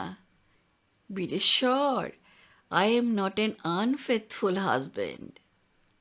বীরেশ্বর তবুও হাসলেন না। নেদু মল্লিক বললেন, তা তোমার খবর কি বলো? Theatre house full. বাড়ি রাঙা টুকটুকে বৌমা আনবার ব্যাপারটা এগোলো? শ্যামা কথাবার্তা চালিয়েই যাচ্ছে, খোকা অনেকখানি নরম হয়েছে। মনে হচ্ছে এবার একটি রাঙা টুকটুকে বৌমা ঘরে আনা যাবে। এই বুধবারে খোকা কিছু বলবে। চমৎকার চমৎকার, বললেন নেদো মল্লিক। তাহলে নিশ্চিন্তে আমার এই আশ্রমে আহ্নিক শুরু করো বাবা। মাকে ডাকো, বলো, মা আমার মনের অন্ধকার ঘুচিয়ে দাও, আমার চৈতন্য হোক মা। এই দেশের সঙ্গে দেখা করবার পর থেকে বীরেশ্বর আজ বেশ হালকা বোধ করছেন। বীরেশ্বরকে চুপচাপ বসে থাকতে দেখে নেদো মল্লিক বললেন, কি ব্যাপার বীরেশ্বর, মায়ের কাছে কিছুই চাইছো না? নেদোদা, কারুর কাছে হাত পাতা বীরেশ্বরের স্বভাব নয়, সেটা তো তুমি জানো। আমার যা দরকার তা আমি নিজেই জোগাড় করে নিতে জানি।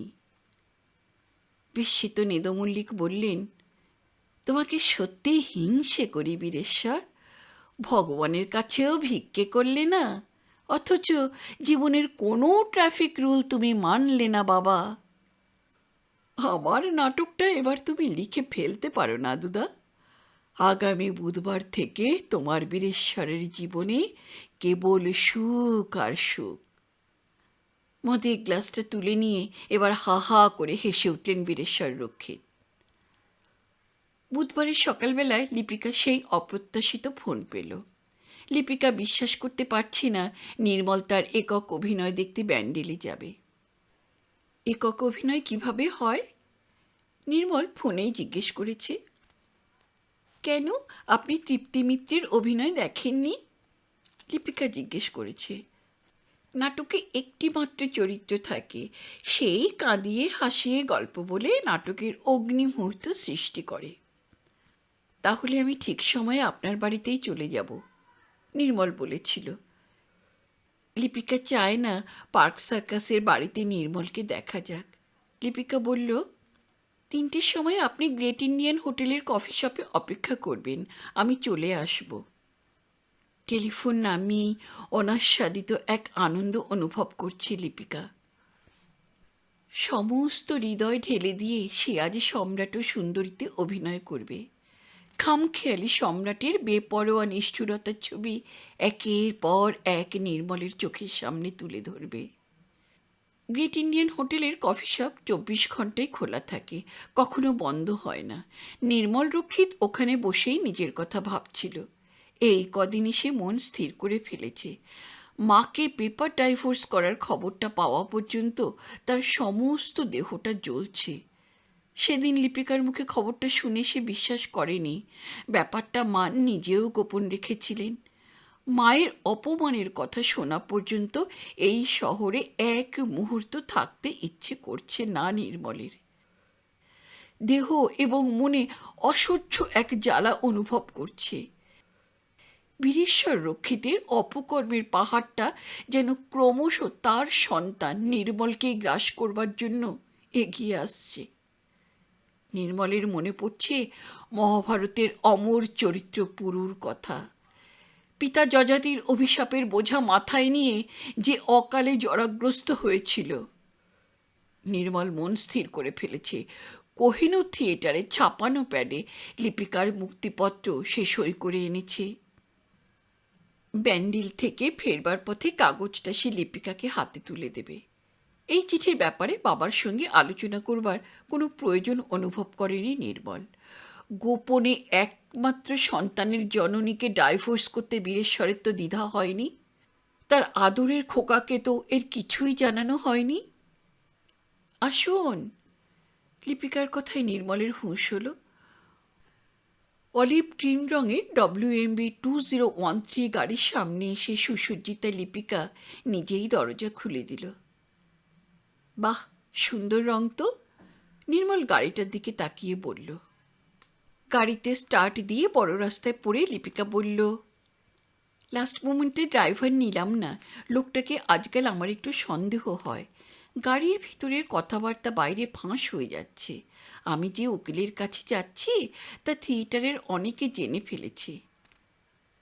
খুব ভালো করেছেন। নির্মল হাঁপ ছেড়ে বাঁচল।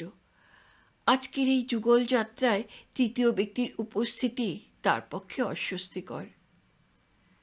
আপনার ইচ্ছে হলে আমরা হাওড়া স্টেশন থেকে লোকাল ট্রেনও ধরতে পারি, দীপিকা বলেছিল। কোনো প্রয়োজন নেই, এটুকু রাস্তা দুজন ভাগাভাগি করে ড্রাইভ করব।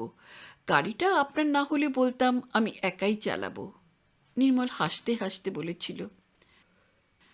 বাড়ি থেকে বেরোবার পথে লিপিকার মনে নানা চিন্তা জট পাকিয়েছিল।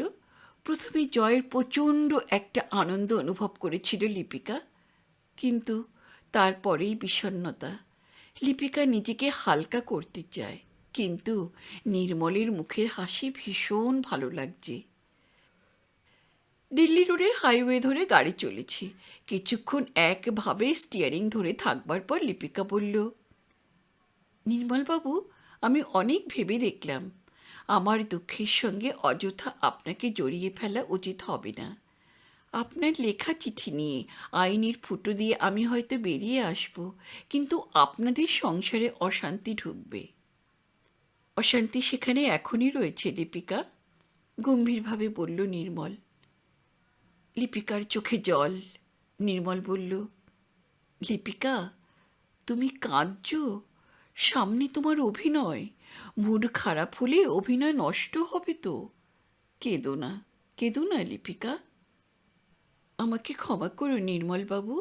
চুক্তিপত্রের ফাঁদ থেকে মুক্তির লোভে আমি আপনাকে একটা যন্ত্র হিসেবে ব্যবহার করতে চেয়েছিলাম।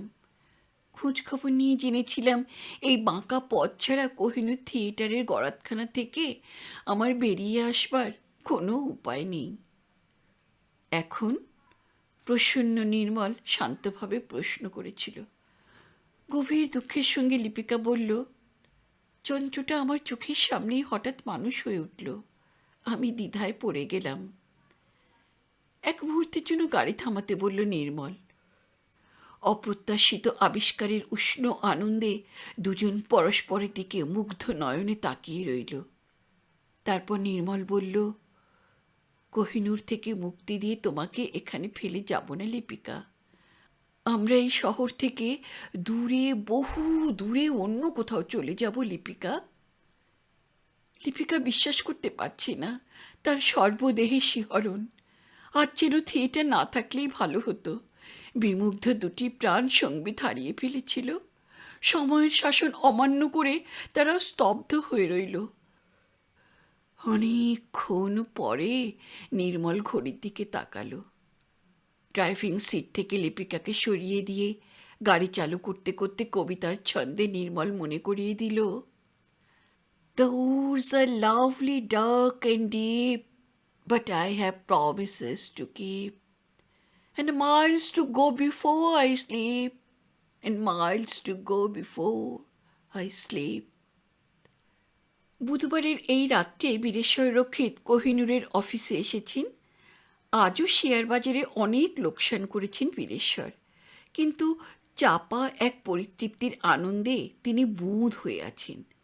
পায়ে যেন একটা বিষাক্ত কাঁটা ফুটেছিল, অনেক কষ্টে সেটা তুলে ফেলবার ব্যবস্থা করতে পেরেছেন। ইদ্রিস ড্রাইভার এবং মিলিটারি ডিসপোজালে কেনা দৈত্যাকার লরিটা বীরেশ্বর মানুষ নিত্যে দেখতে পাচ্ছেন। আর দেখতে পাচ্ছেন অলিভ গ্রিন রঙের WMB 2013, যার পিছনে লিপিকা সেন এবং ড্রাইভারের আসনে পরশুরাম পাত্র। গাড়িটা এতক্ষণে নিশ্চয়ই ব্যান্ডেল ছিঁড়ে দিল্লি রোডে পড়েছে। জীবনটা ঠিক যেন সিঁড়ি ভাঙা অঙ্কের মতো, স্টেপ বাই স্টেপ হিসেব করে ওপরে উঠে যাচ্ছেন বীরেশ্বর। কেউ তার কেশাগ্র স্পর্শ করতে পারেনি।